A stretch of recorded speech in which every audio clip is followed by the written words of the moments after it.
Hey everyone, it's Rob, Hey, Michelle. and welcome to Bunebape, your weekly podcast and everything you need to know about old school RuneScape.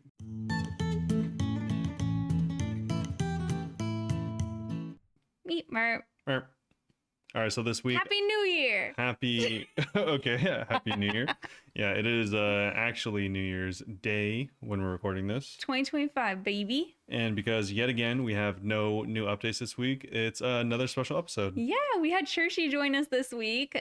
So if you want to skip to her part of the episode, we won't be offended. Timestamps are in the description. Yeah.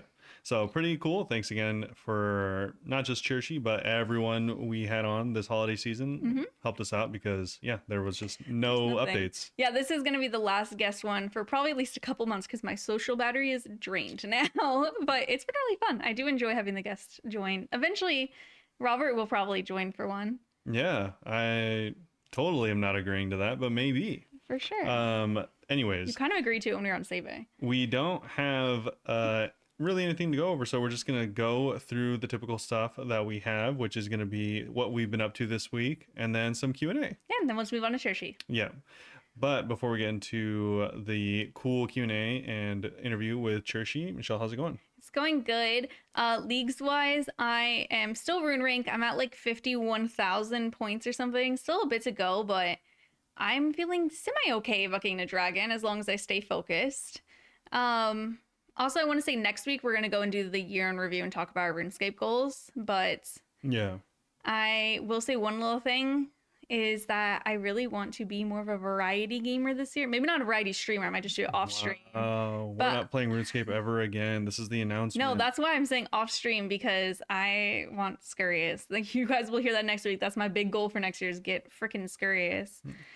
37,000. 27,000 they said. No, You raised it? 37,000 KC later. But anyway, yeah, so I'm really excited. I'm going to go buy some games with the Steam sale. Reminder, the Steam sale is over by the time you're listening to this. So But yeah, unfortunate. Sucks. There's another one in the summer. So yeah, but Leagues has still been a lot of fun for me. I know some people think like it's done, but I mean, if you go to the raids world, there's still people. I've raided with strangers now. I've done next with strangers. There's still people playing. If you're like scared that you want people to do group content, it's still a possibility. We still have like 3 weeks, I think. So I'm just trying to step it up and hopefully get as much points as I can.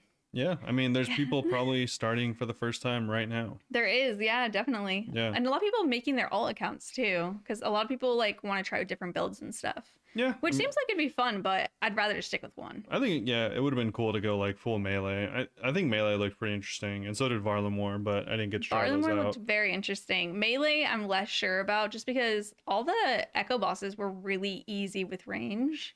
I mean, DKs took a while. I think almost all of them would be really easy with melee too. The DKs you have to run around a lot more though, and it avoid poison more. That actually would have been kind of frustrating. You don't really have to, and also you could have just taken the wilderness. Or the then Kopesh. if you have the Kopesh and the shield, you're immune to poison. Oh yeah, ugh, the wilderness one seemed good. Every time I Yeah. see someone with the Kopesh, I'm like, that looks nice. So it wouldn't have. I mean, there's ways around it, I guess. Is Yeah. what I mean.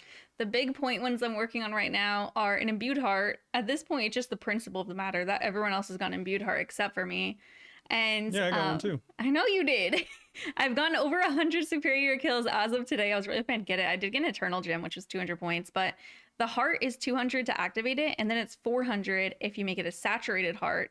And I think this was very chill, especially in leagues. So Yeah. I'm like, that'd be 600 points. Like, I need to get this. So I might work on that a little bit.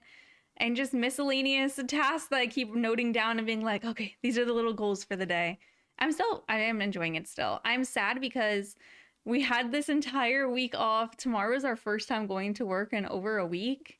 It's been so nice. Yeah, it's like retirement, but not. Yeah. Yeah, But sad because we have to go back. exactly. Yeah. But okay, I'll talk about the holidays for a second too. Oh, you're gonna talk about the holidays. I just want to say what you got me because I'm excited about it. Oh, that's crazy. What's wrong with that? I mean, go ahead. So 2025, we're calling it the year of the arts, you guys. Year of the the arts. Because we're gonna get artsy and There's so many things crafty. that rhyme with art. I knew you were gonna say like far or shart. I didn't say either of them, but you did. You're thinking them. Yeah, that's fine.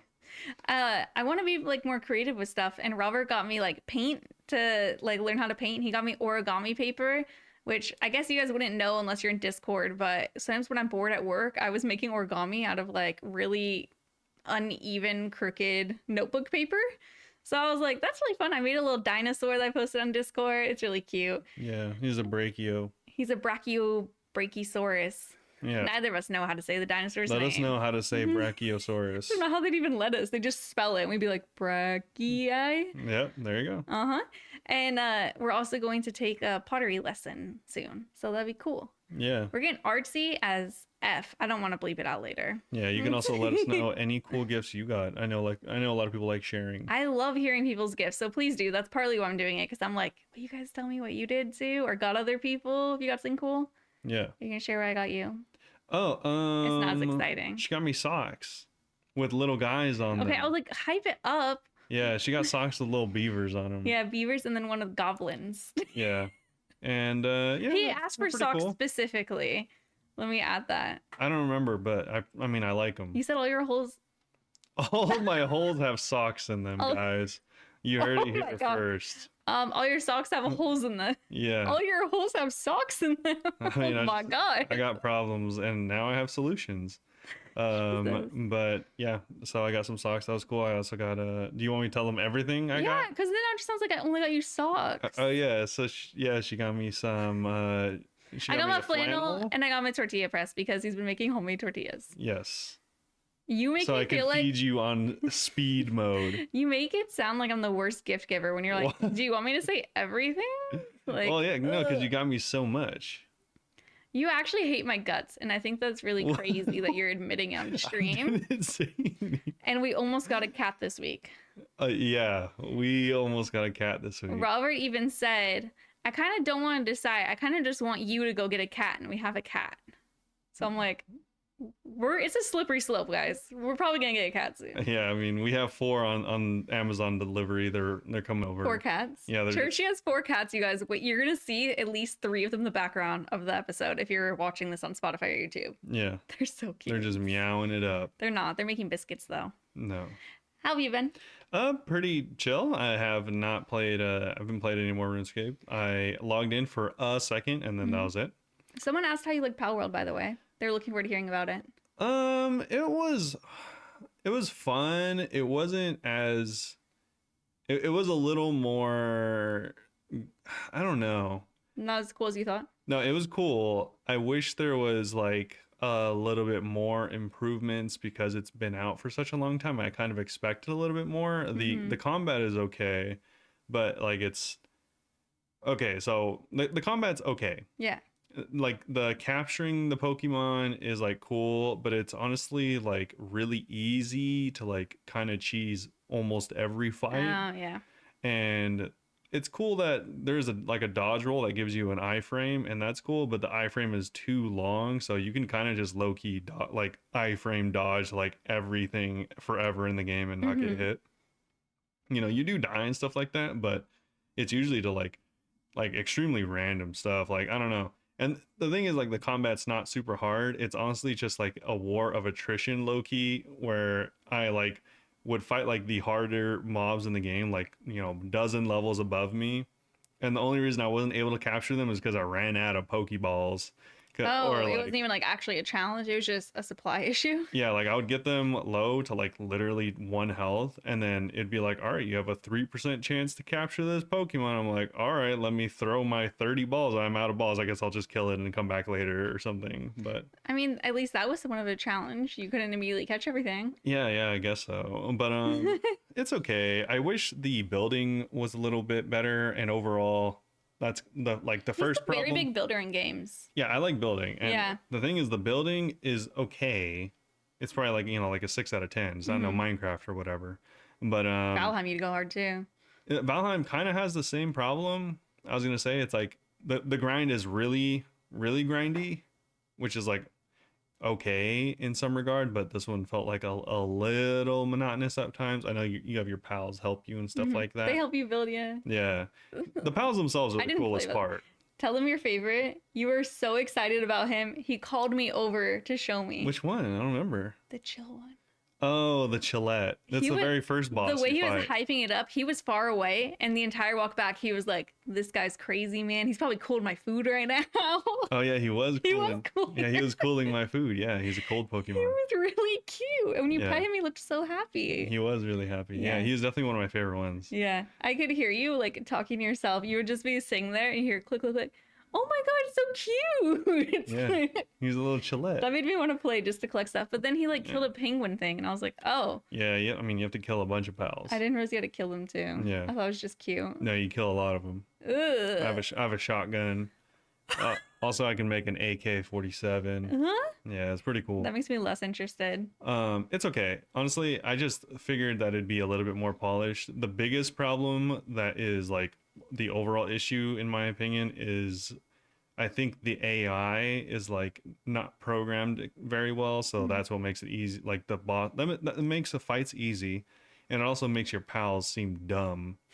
You know, like Isn't the it a very pathing and like stuff. AI heavy game? I don't know.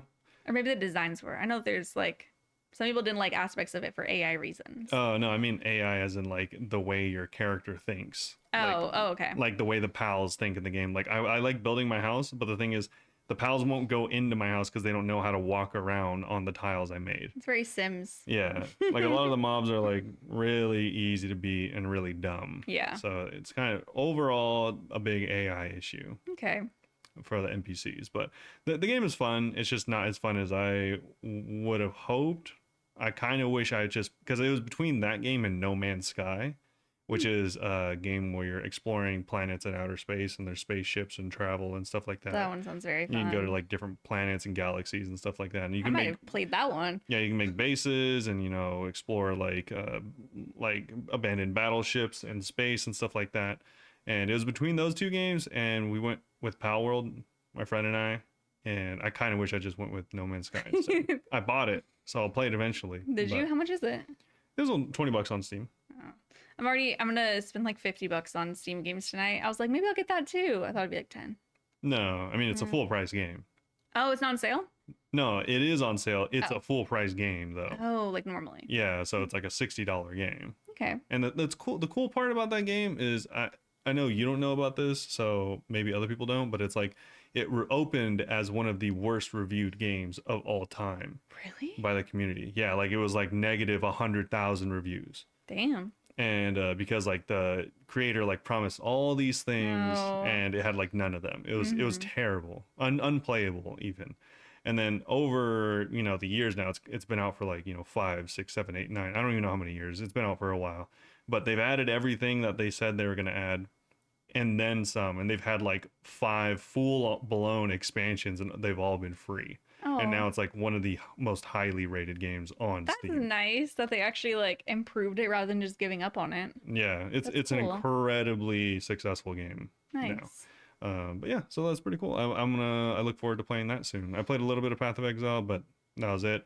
I've been playing Warframe regularly, A continuously. lot of Warframe. A lot. I got a ton of stuff done. But Any Warframe enjoyers, by the way, let us know. yeah, Warframe is superior to most games. I don't know anyone else that plays it. Robert's been making some secret Warframe content on a different account, but he said no one's interested, so he doesn't want to share it. So if you're interested in Warframe, say something. No, just tell me. That's cool. We're not gonna make Warframe content, but You already are. okay.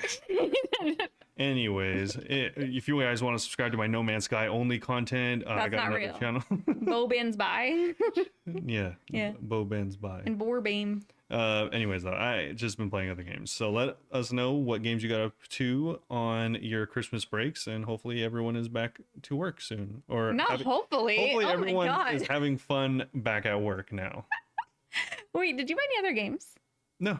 Oh, are you going to? It's over tomorrow. Yeah, I have a I was gonna say the $2. ones I'm gonna get. Yeah, I have a $2 game in my basket. I forgot Which what it's one? called. Oh, just a random one? Yeah, it's just So one of the freaky ones? no, it's just a $2 one. I'm gonna get a few. I had like a full list, and I ended up it ended up being a little too expensive. But Ninja gifted me The Last of Us, and then Annan gifted me some puzzle games, which is really nice. So I'm gonna get. This is not the final list. I'm gonna get Grounded, Last Days of Lazarus, Divinity: Original Sin 2, The Quarry, and Dead by Daylight. Oh wait, I'm not getting Last Days of Lazarus. Actually, I'm getting What Remains of Edith Finch. There were two cheap horror games, and I'm getting the Edith Finch one. So I'm excited, Yeah. and I am gonna play the games. People get to me so many games. I'm actually gonna play them. The Yeah. temptation to just replay Subnautica right now, though, the way you're talking about that space game, I was like, sounds like Space Subnautica. Yeah, except it has like an infinitely more amount of content. Oh, should I get that game? Yeah, I don't know. It sounds fun. It sounds fun. Yeah, it Well, sounds wait till fun. summer. I have so many games right now. We'll Yeah. wait till summer. Yeah, I know a lot of people got games during their break, so hopefully Yay. hopefully everyone got some good games. What were the best Steam games you got? Let us know in Spotify or YouTube or whatever. Yeah. Anyways, Q&A? that's probably all that's going to be talked about. There's not a lot to talk about this week. Yeah. So it's just talking about Christmas stuff, video games, and Q&A. If you want to be part of the Q&A, go over to discord.gg/Bunebape or ask anywhere on our socials. You can ask on Spotify, ask any questions, and we'll feel free to answer them. Yeah. So first question. Also, sorry, Matt and Harger. The questions, two of these are from Matt and Harger. I forgot to ask Chershi your questions. I think only Matt's was submitted in time, but sorry. It'll just be me and Robert answering them. That's really embarrassing. Sorry. So Matt actually asked this last week, but missed us by a day. Oh. So what would you rather happen at RuneFest 2025? All participants can compete in a best of 3 rounds paintball version of Castle Wars. 100 Gex does a full set of RuneScape covers, and with every ticket comes an exclusive vinyl.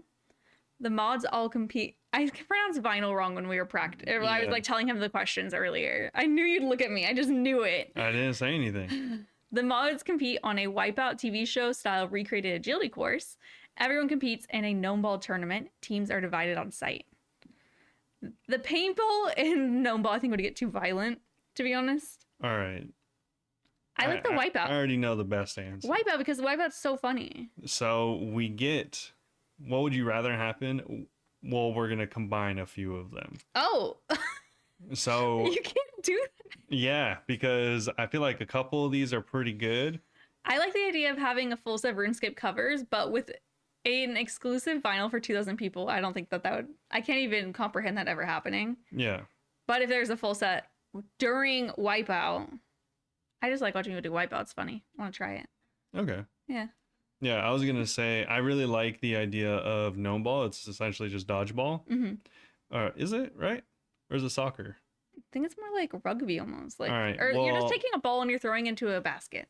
I thought of gnome ball and I was like, dodgeball. That sounds interesting. With a large amount of people, I think that's always funny to watch. You definitely have to sign a form saying like Whatever. Yeah, sign the form. Who wouldn't sign the form? Yeah. Anyways, so massive teams of gnome ball, 50 versus 50, 100 total players. But before that, they go through an agility style wipeout show. So they're all course. tired and stuff. So they all are tired. All of them, maybe probably all of them lose and fall into the water because that's what happens in Wipeout. And then while they're all wet and slippery, they play dodgeball 50v50. That'd be funny. And the last one wins a brand new vinyl Oh. made by the mods. Oh. There we go. Suddenly they're all musicians. Yeah. I mean, some of them are composers, probably. Who cares? You guys are playing something. You really just asked for the most extra thing in the world that you want. Yeah, I think probably the most realistically would be gnome ball. I don't even know how it's played, but I feel like you could probably play with a bunch of people. So. I don't think you can have 2,000 people anywhere and play a game. I think it would have to I don't just think be all 2,000 people. No, you know would what I mean though. participate. Like whoever want to, I think it would always be too much of a big number. I mean, you could like just continuously throughout the day do the wipeout course, like one person at a time. Mm-hmm. You know, every like 1 minute the next person goes or whatever. I want to try a Wipeout course. Yeah, I feel like those would be cool. I think the what's the other one that we weren't talking about? Paintball. Yeah, the paintball one. I think that would like just turn into like a complete shenanigans fest like almost immediately. Yeah. So probably, I mean, the vinyl one would be cool, but like people can't really participate in that. You just like it would be a thing you'd buy. Yeah. But yeah, so I think either the sport thing would be cool, although it'd be short-lived. Probably the most realistic would be the agility course because it could be like really low level, like baby style type of like agility course type stuff. Yeah. So like everyone could do it. That'd be cute. And then yeah, it'd just be like, all right, you guys go one at a time, and then you just like figure it out, and everyone's like falling down and laughing or whatever. I like the idea.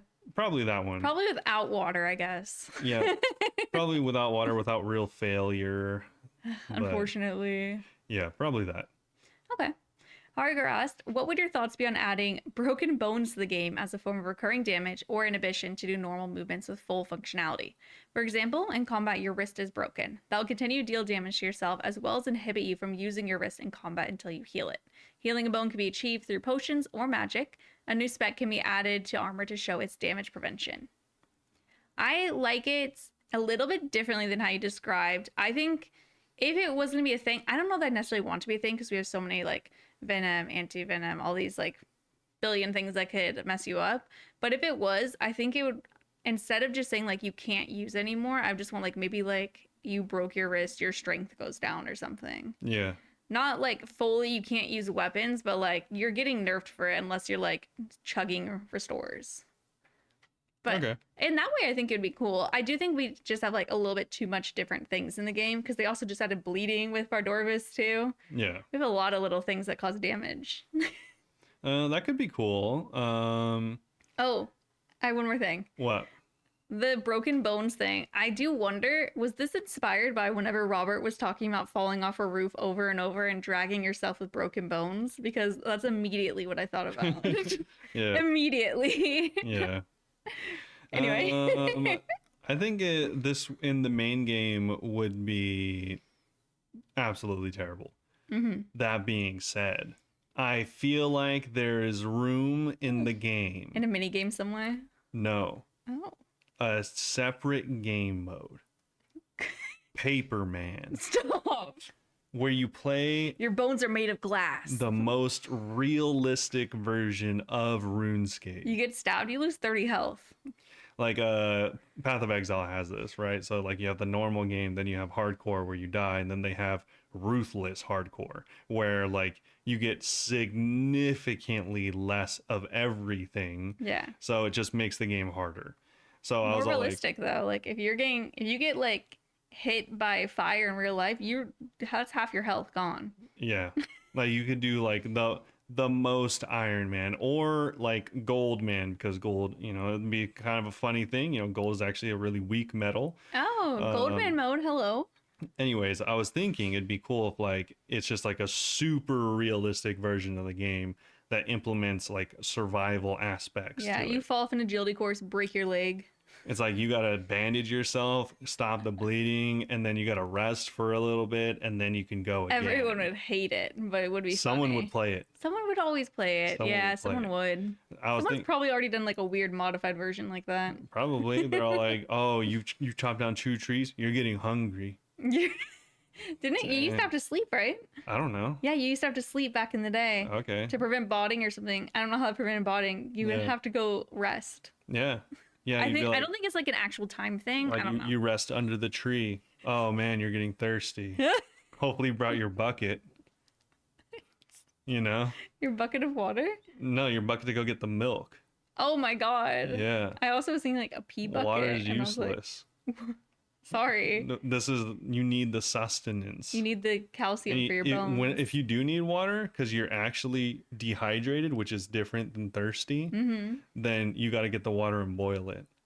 Oh my god. Because you just got out the River Lum. Who's in the River Lum? Does Goldman mode sound fun to anyone in the world? I'm just curious. This is fun to someone. I guarantee I'm saying it and they're like, yo, this man's There's no cooking. way. There's no way. Someone is thinking it. No. Yeah. So I think you could add that. It's like, oh, you were fighting an enemy too high level above you. You broke your bones fighting him. Now you gotta, wrap yourself up, stop the bleeding, and then you gotta leave. Zeth only possible if you're wearing full justy Yeah. with padding underneath. Why'd you say yeah like a little Yeah. cat? No, this is assuming if you off prey, if you tick wrong against any mob higher level than you, broken bones. Why not just death? Well, realistically, you're down to 1 arm. If you have a 2-arm weapon, you can't have any weapon. So everyone just be de-simmed. Okay, Goldman mode. What do we think? Well, I mean, what do we think? It sounds pretty sick to me. Would you play it? Everyone would be like, yo, you got to Jad? This guy is a freaking Chad. Who the heck gets to Jad in Goldman mode? Would you play it? And absolutely not. Absolutely not. Absolutely not. But someone would. Disgusting. I don't play UIM. That's fair. Exactly. Yeah. Please let us know your thoughts. Also, I'm very curious.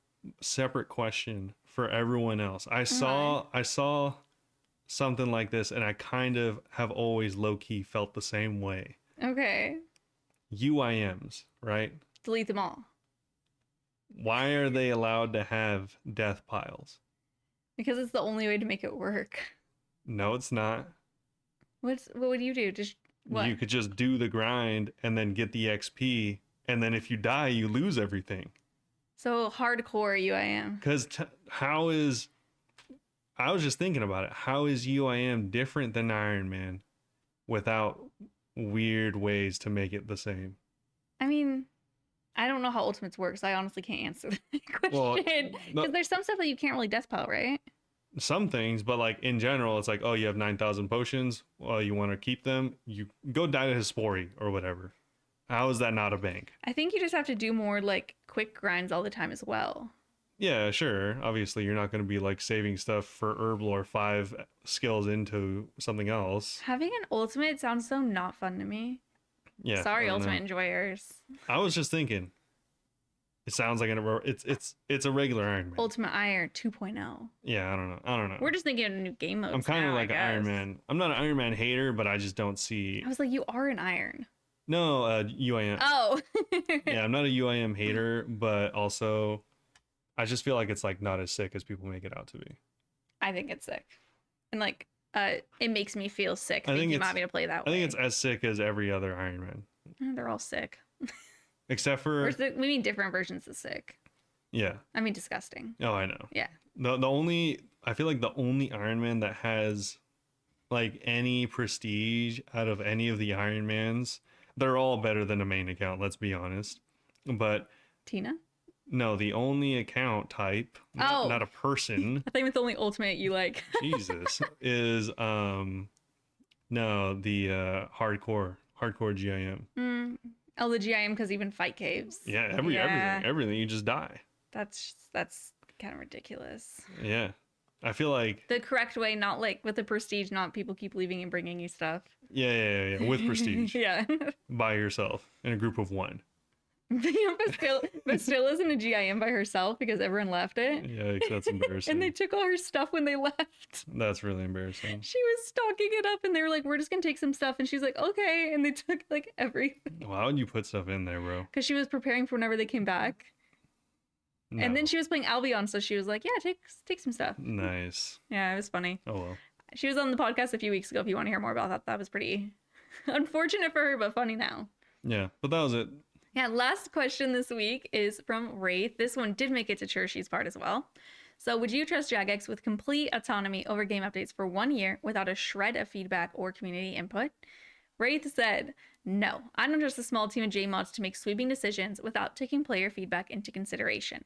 The developers have already effed up plenty of times in the past as a result of not listening to community feedback. They continue to F up when they think they know better than the community, and there are a handful of JMods in particular who repeatedly advocate for ideas that aren't just wildly unpopular. They completely contradict what a clear majority of players want. You give a shout to a mod and I will not say it. They severely scuff the drop rates for TOA uniques. And this question, by the way, was asked a year ago. So I just want to say, if anything's seems like, oh, that's a really random what am I saying? Example. Yeah. They severely scuffed the drop rates for TO uniques by keeping players in the dark for weeks, which crippled the game economy and disrupted the power balance so badly. They had to nerf the Fang weeks after its release, and they've actually nerfed it again since this question. The player feedback should always be front and center for RuneScape, especially considering the fact that OSRS only exists because Jagex pushed the original game beyond what the players really wanted up to its breaking point with EOC, and the entire thing fell apart like a house of cards. If we don't want history to repeat itself, Jagex needs to do it differently this time around, and starts by putting players' feedback on the top shelf. Well, a little dramatic, right? Well, Um, he is obsessed with steak knives. yeah, I heard that. You know what's funny is I actually watched No Monkey stream for an minute And recently you because can't watch RuneScape streams that long. yeah, usually if I open a RuneScape stream, it's for like 4 minutes to see if the person's doing something that I don't There's know. nothing you like to I don't know watch. what I like to watch, if anything, so I just tune in to see if I want to watch it and then usually tune out Yeah, almost he can't immediately. handle it. Anyways, it was funny because like No Monkey is a pretty high level player, and it's funny because I tuned in and he's on like some like abysmally low level account or something like that at a Moxlotl. And it was funny because he was talking about RS3 because he used to play, Mhm. and he Was this last night when I rated him? yeah. Oh. Or no, I think it might have been the day before. But Oh. anyways, it was he was talking about the battle pass. I don't Hmm. know if you know what battle passes are. Vaguely? So essentially a battle pass is like the most economical way for you to venture into a game. Hmm. A game's like paid Oh, you've systems. told me I should try it before.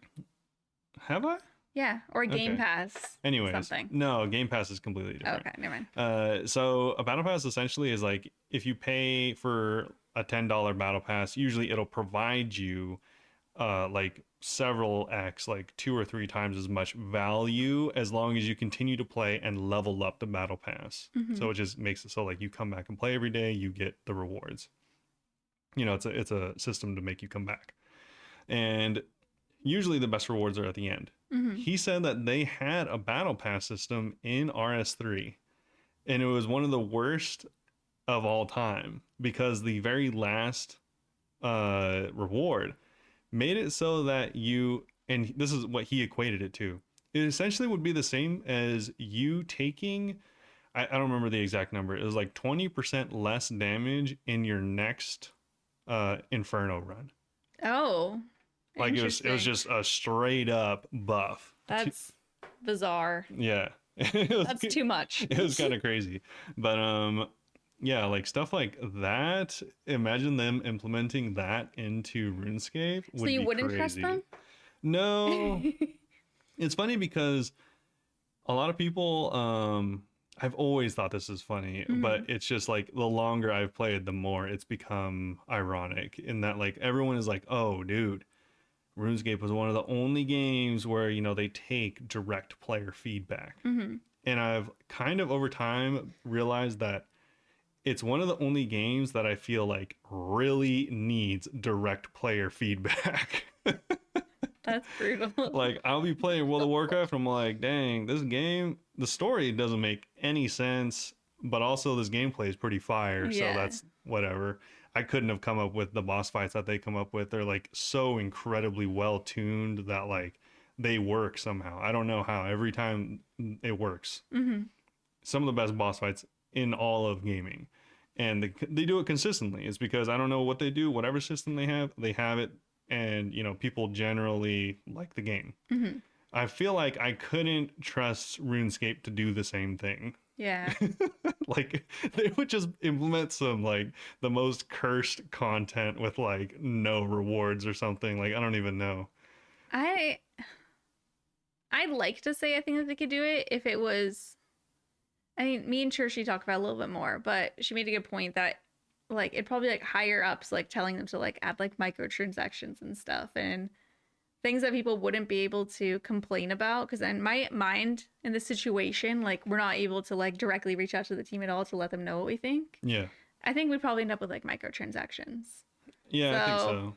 not necessarily the mod or dev team's fault, but someone would probably end up getting us there or like weird ads in game. Yeah. I don't know. I do think it would be uh very bad for the game. Mm-hmm. And I mean, I don't even know what else to say beyond that. I think it would be not good. Like they would add either content that is just not good, like very bad, like daily type stuff, Rathma. like stuff that like I said, the games that implement battle passes are the games that are like if we just get you to come back, there's a chance you'll spend more money. I'm thinking, yeah, probably end up like that. That's what battle passes do. Yeah, I could see So that.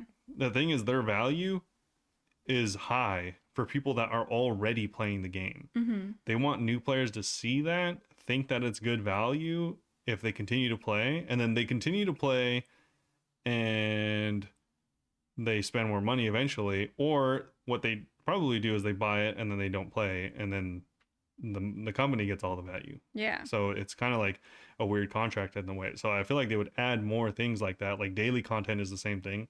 You need to come back daily, so there's a chance for you to Spend more money. So I think they would implement a lot of like recurring gotcha type system like that just to get people to play more. Yeah, I don't think that they'd all be bad, but I feel like there would be one or two ideas that got put in that like would be a little sus. Yeah. I don't think it'd be. I think it would take a couple years for it to be like a complete downfall. I agree. They do work slow, thankfully, in this case. So I think they'd probably add like some type of in-game like advertisement for the MTX, probably like on the login screen. Gross. And then they would probably do like they'd probably do like a very small amount of Bible MTX, like maybe like a handful of hats or something like that, or like capes, or like the ability to untrim your cape, something like that. Weird little cosmetic things. Yeah, just like a handful of them, and I think they would add like recurring content like dailies and stuff like that. I don't know that they'd add microtransactions within 1 year. I think that they would do like weird daily things that give you like strange boosts though. Maybe. I don't know. Yeah. Funny enough, I don't think we would get much more or much less content than we are getting now. Yeah, we would have gone Wrath Mall. That would be terrible. Yeah, that'd be awful. Yeah, that's it for our Q&A this week. Thank you. Yes. For my Q&A with Robert, the Q&A of Chershi will be in like 2 hours. In 2 hours. In around. Her episode is only, or her part's only like 2 hours, which was nice because I know we've had some like really long ones. Some people obviously really like the long episodes. Some people obviously don't. So I think we had a good mix of all the guests recently. Yeah. Yeah. That's it for our questions though. Thanks for listening. Oh, I wanted to say as well, if you do enjoy listening, we'd appreciate it. So cheesy. If on Spotify you click to follow the channel, I didn't realize, but apparently that helps you get found. And so I'm being annoying and encouraging people. Follow us on Spotify and Apple Podcasts. I don't think you can follow an Apple Podcast, but if you like us, rate us. If you don't like us, don't give us a bad rating, please. It makes me feel bad about myself. All right. Well, someone's gonna be like, she's really weird and whiny. Yeah, true. You're not wrong. But with that is it. So hopefully you enjoy the rest with Chershi, and thanks again for having for me having her on. Hey everyone, I'm back with our guest this week, Chershi. Hi. And Chershi, do you want to tell us about your RuneScape accounts? Yeah, so I'm sorry, I'm so awkward. I'll say that first. I'm a very awkward It's okay. person. So am I. So I've been playing RuneScape since I was a kid, on and off. I kind of quit around EOC, and I came back quite a few years ago. And it's right now I'm trying to max. I have 4 skills left. I was hoping to max this year, but then I got burnt out for like the entire year. So yeah, that's it. I have a main. I have a hardcore. It's at mid game, but I just can't be asked to play it. And yeah, so that's about it. And the hardcore GIM that we don't play. Yes, exactly. Yeah, she's we have in my that group too, as well. Yeah. Someday, sure. Yeah, someday. What skills do you have left to max? I have agility, smithing, mining, and thieving. I'm 96 agility right now, and I'm trying to get that out of the way because that's like the worst one. And then it's thieving and smithing are fine. Mining, I'm not prepared for. But yeah, right now I think that's why I got burnt out. I've been trying to get 99 agility since the spring. So God. I do like 10. I'll do like 10 laps at RD rooftops, and then I log out for a month, and then I do it again. That's the key to maxing, is 10 laps, log out, and eventually in like 5 years you're gonna be maxed. Exactly. Yeah. Exactly. That's the plan. Have you ever gone to like Sepulcher? Yeah, I like it sometimes. The problem is like then I have to be kind of focused more. Yeah. And if I'm focusing on RuneScape, I'd rather do PVM. Like, I'd rather just go do TOB or something. True. Rooftops, I can kind of, like, be brain dead and do something on the side, like watch anime or something, and I kind of, disassociate from RuneScape, and I forget that I'm clicking. Yeah. So I kind of like it for that. Sepulcher, it's like I have to focus a little bit more, and I Yeah, more I don't know. active. That's Yeah. fair. I like AFK skills, which is why like rune crafting was pretty chill for me. The moment I got to Bloods, I'm like, this is easy. This is great. Really? I feel So, like rune crafting, like, and I like Guardians of the Rift. I usually like AFK stuff, but that's not AFK enough. You know what I mean? Because you have to like keep hmm clicking. I mean, yeah. you're talking about mining. Have you ever done shooting stars? I have. I was told I should do them more. I don't know. Whenever I've done them, they just felt really slow compared to like They are a little slow. I don't know. But also, so is like I was shocked. Everyone always said Amethyst was super AFK, and I guess because I was coming from runecrafting and stuff, it didn't feel that AFK. Like it's AFK, but it's Yeah. not like It's I don't know. It doesn't it's feel like AFK enough for me. I agree. I feel like it's not actually AFK, and it's like you're not doing stuff constantly. Like you're doing it for like one amethyst, right? Like that's Yeah, not. and it just like Mm-mm. it feels super slow. Like I'd rather just do motherload mine at that point, and then I'm not sure how I Minecraft mining is definitely one of my least favorite. And sorry, Mm. my cat is distracting me. It's okay. It's just We have a I'm visitor. staring at it. Yeah, that one's Nyx. He's a Oh, little, yeah, he's a little needy boy. I don't know, needy. I don't want to DBB. swear. I know you said I can You swear, can but I'm also like, I don't swear. want. He's a Fucking little needy bitch. swear. Okay, there we go. Okay, wait. We'll take a pause from RuneScape for a second. Tell me about your cats, so then we can get it out of the way because they're so cute. Yeah, so I have four. I've become a crazy cat lady. So my first one is Merlin. He's the big gray one that I'm sure you'll see at some point. Mm-hmm. Basically during COVID, I tried to foster. I foster failed Merlin, and then I had a plan where I wanted to get him a friend. And the foster I was working with had a litter of 3 kittens. So my plan was to keep one of them eventually, and then adopt the other two out as a pair. Mm-hmm. And I'm like, they're kittens, they're adorable, they're gonna get adopted way before I can get attached. But then it turned out they had ringworm, which is so Oh. annoying to get rid of, and it takes like months and months. It's Hmm. really awful. But because of this, they couldn't be put up for adoption for like well over half a year.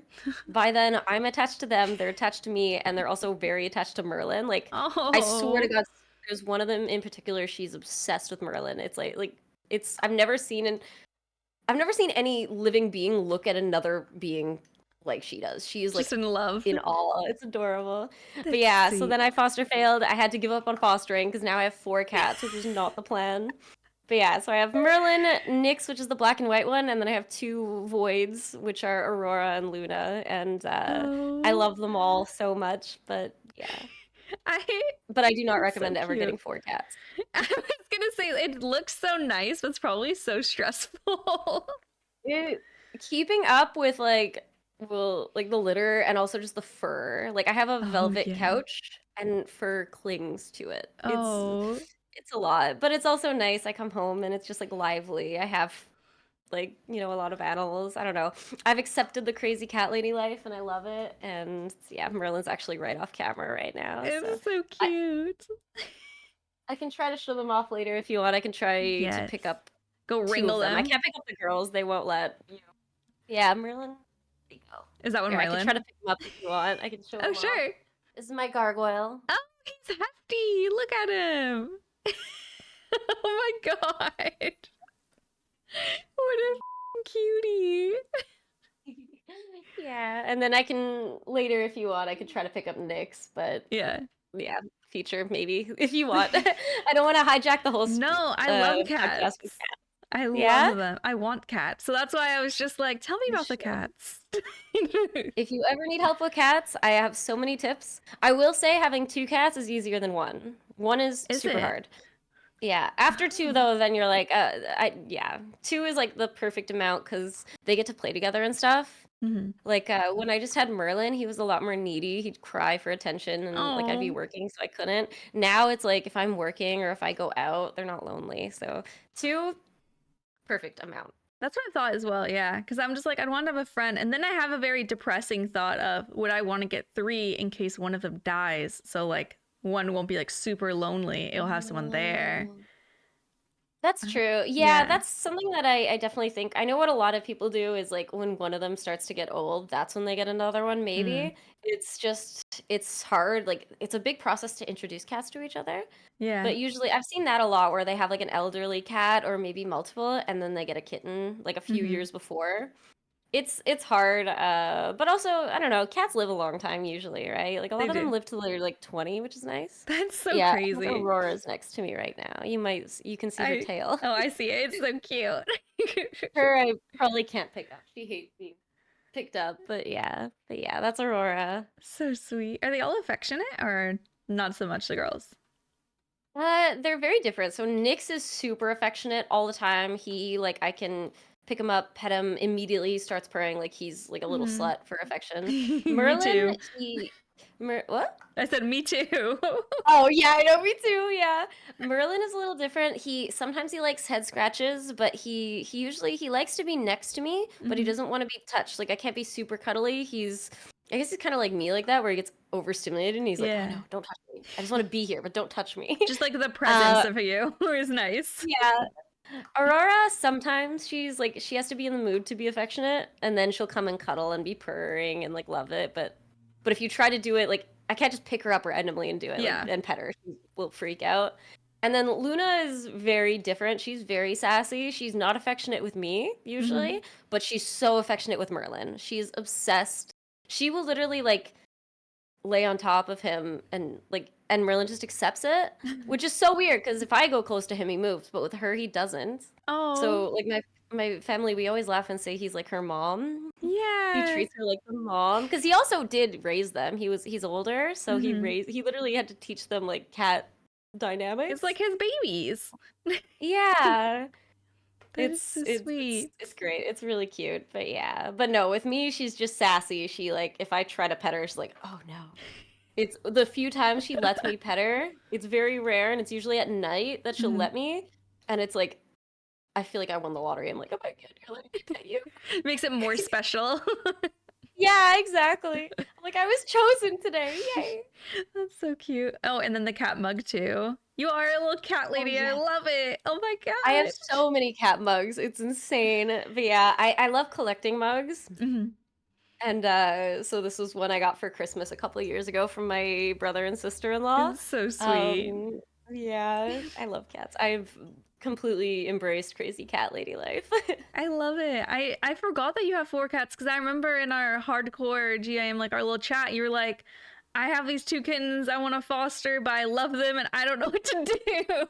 Yeah, exactly. I'm like, Oh, the thing is, like, I'm also, this is so stupid. I'm allergic to cats.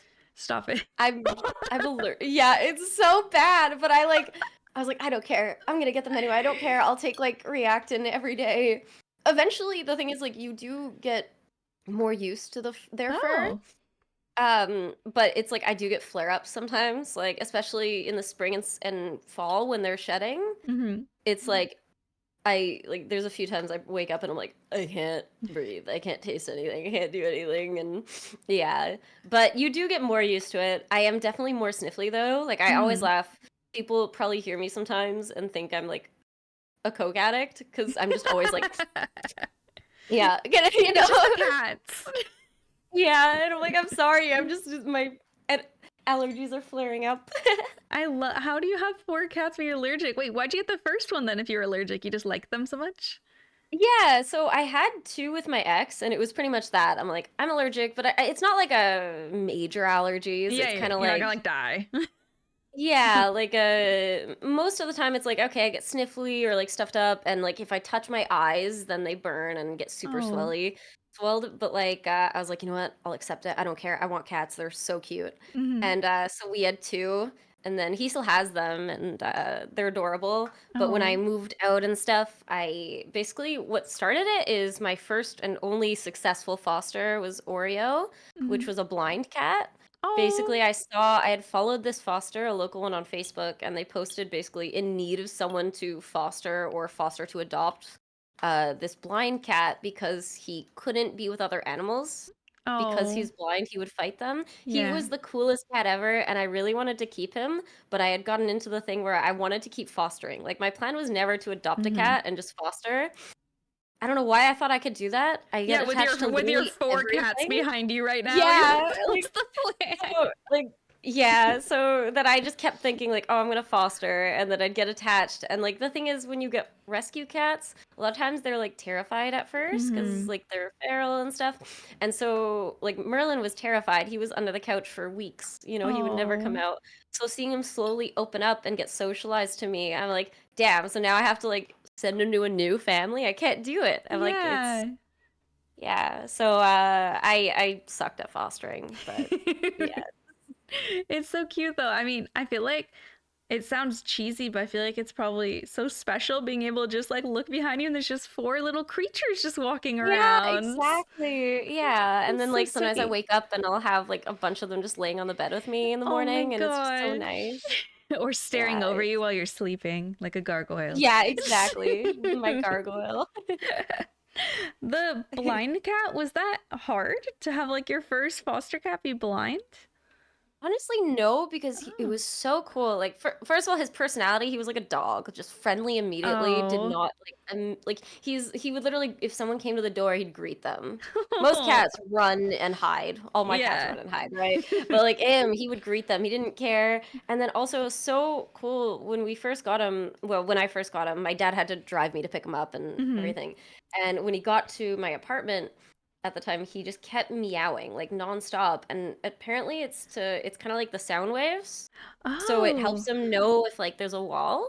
But also like sometimes he would hit a wall, like he'd face like gently like bump into it, but he never would again. It's like he memorized a house immediately. There were times I genuinely forgot he was blind because Wow. he was just so good. Like I remember I would throw, there was a ball, a specific toy that he liked, and so I'd throw it and he'd hear it bounce, and like he'd run like full speed. He knew where a bench was, so he'd run full speed, know when to jump, grab this. Like it was so cool. I That's genuinely, we were awesome. looking, like me and my parents at one day, we were literally opening his eye socket. We're like, there's no way he's blind. And we're You're looking, we're like, like, well, he's there's no faking it. eyeballs. He's definitely blind. Oh, he had no But eyes? yeah, so he was a rescue from Qatar. We have no idea what happened to Wow. him. It was really sad actually, because he also had these like PTSD episodes. Like I've Hmm. never seen that before. But he was the sweetest cat, but every so often he'd get this like triggered to the point where it's like immediately he's in like that fight mode. Oh, Like so I yeah. don't know what happened to him, but he would just randomly like, and he would bite down, and he would bite so hard his head was shaking. And it would only last like 30 seconds to a minute, and then he'd be back to normal. But he had those episodes like every so often where he would Oh, just man. like flash back to whatever happened to him. Yeah. But yeah. But he That was the sweetest and the coolest cat ever. I have like old videos and like photos of him. It was really cool. that's so cool. What a, like a cool experience that you had. What? And he sounds so Yeah, smart. I really wish I could have kept him. I just he was a lot, and also I knew I wanted more than one animal. Yeah. Or at the time I wanted to foster, but now yeah, but he Now was with your so cool. four children. Yeah. Would you recommend fostering to people, or do you think would people like fall into the same trap that you do, where you just like end up adopting them? That's what I think most people do. It takes a very special person to be able to do it, honestly. I would recommend it as long as you're okay with potentially adopting an Mm-hmm. animal. But I would always as long as someone is okay with that being the potential outcome, I would always recommend it, because there's like so many fosters, like people, they're always everywhere in the world pretty much. They're in need of fosters. Mm-hmm. The one I was working with, we were always overwhelmed. Some people Oh. really had like over 10 cats in their house, Oh my and like God. they weren't in an apartment, they had like huge houses, but still it Mm-hmm. was like they always had too many because there's just so many coming in, especially with cats. There's dogs too. They're always in need of fosters for everything. Yeah. um and it is nice, like it is a good way to see if you'll mesh with an animal. And what's nice about fostering too is that if it's a foster, and you have to bring it to the vet or something, that's usually covered by the foster. Like you're not paying for Oh, that. You that's pay for like the cool. food and stuff, like, and litter and all that, but like the actual vet bills until you adopt the animal, it's all covered by the foster like group usually. Oh, I didn't know that. That's so Um, cool. Yeah, but it's also just really nice to do, and it feels very fulfilling when you do it, and you know you help this animal like Mm. get used to humans, and especially if it's a rescue, like it's really, I would definitely recommend it Yeah. as long as you're prepared to potentially adopt. Like it's probably gonna be years now. Yeah, exactly. But definitely, I would recommend it so much, and yeah. It seems like be nice because I want to get cats, but I want them to be like cuddly and affectionate and stuff. And I'm like, fostering, I guess, would be a good way to test it out and be like, okay, let's see if you're affectionate. Yeah. And a lot of people, what they do too is that they have some that they adopt, but then they rotate others, and it's like Mm. this friend, and it's cool because they get, then you know, it's also good for when you're adopting them out. You can say like, oh, they're good with other animals, they're good with Yeah. people, or whatever the case is. It's really cool for that, and it keeps it interesting for your cat, like your, if you have permanent animals, it keeps it Mhm. interesting for that too, because they get new friends all the time, and That's so yeah. sweet. Yeah, they're just new little homies. Yeah. And like I said, if you ever do decide to do it, I have so many tips for you. Oh, I'm And gonna ask yeah, you. Trust me. yeah. Do you like other animals as well, or mostly just cats? For now, I just have cats. As a kid, I had a dog, and I love dogs. I love them so much. It's just I live in a condo, Hmm. so I don't feel like it's great. Like I don't have a backyard, and also I know me. I do not want to have to go walk a dog every day when it's like -40 out, you know? So Yeah. I don't have any dogs. I would love other animals, like honestly, I would love birds. Oh I wow. just, at this point, it's expensive enough with 4 cats, right? Yeah. And vet bills are painful.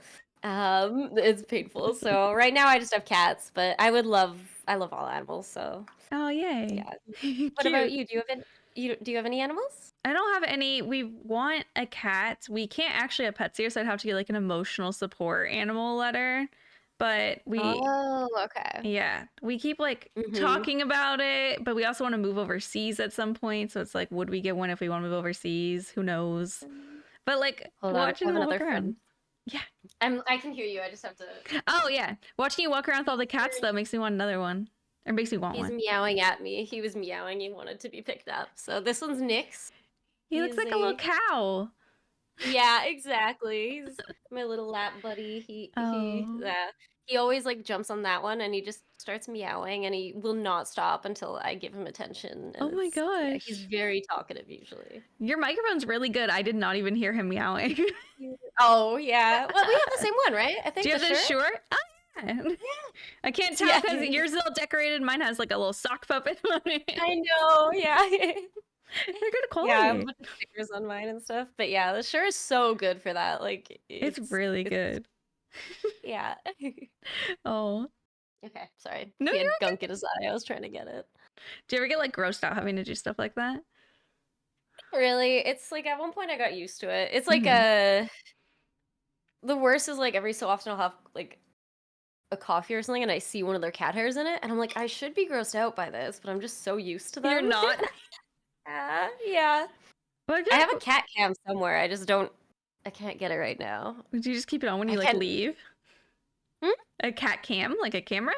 Oh yeah, I have that too. I have like Oh. a thing to check on them, but I mean for like stream sometimes I have a webcam Oh. that I set up and I like can have like I can zoom in and like show them. I forgot on Discord I can't have two webcams, but I was Oh gonna yeah. try to show you since you said he was distracting. But No, I yeah, love he was him. gonna.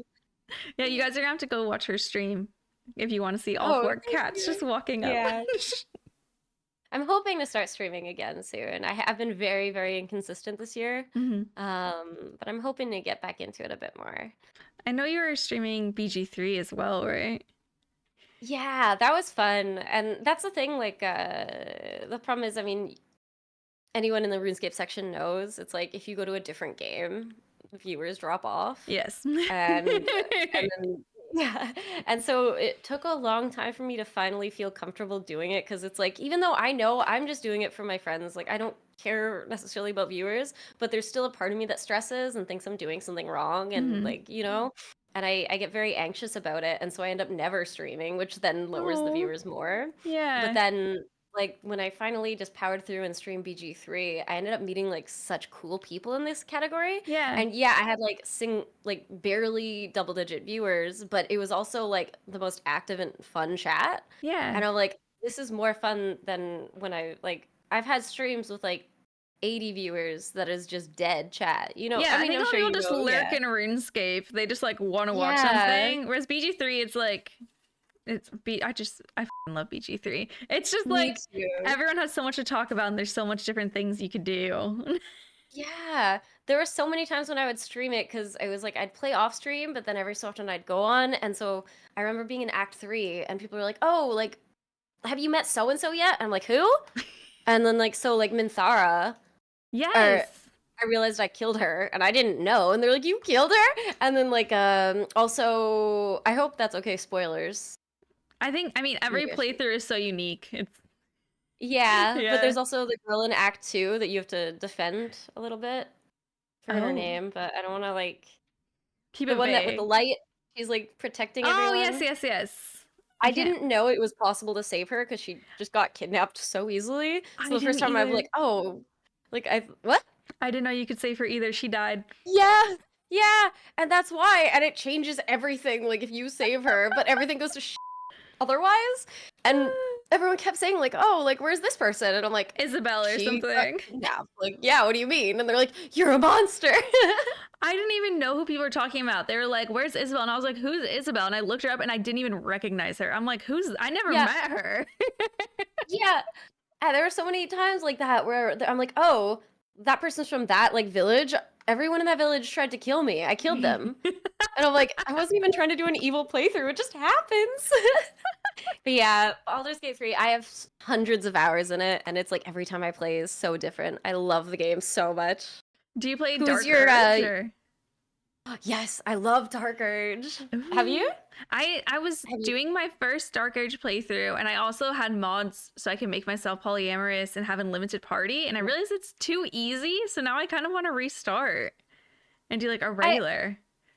Yeah, I kind of like those mods, like, because I had that too. I had like double XP, no party limit, and poly, and like a couple other mods, but the double XP and no party limit, it made it easy, but it was cool for a while just because I wanted to get like try different parts of the story. Yeah. So I'm like, okay, I've beat these bosses or these things so many times. I'm like, I just want to power through it. So I kind of like it for that, but it just depends. Yeah. Yeah.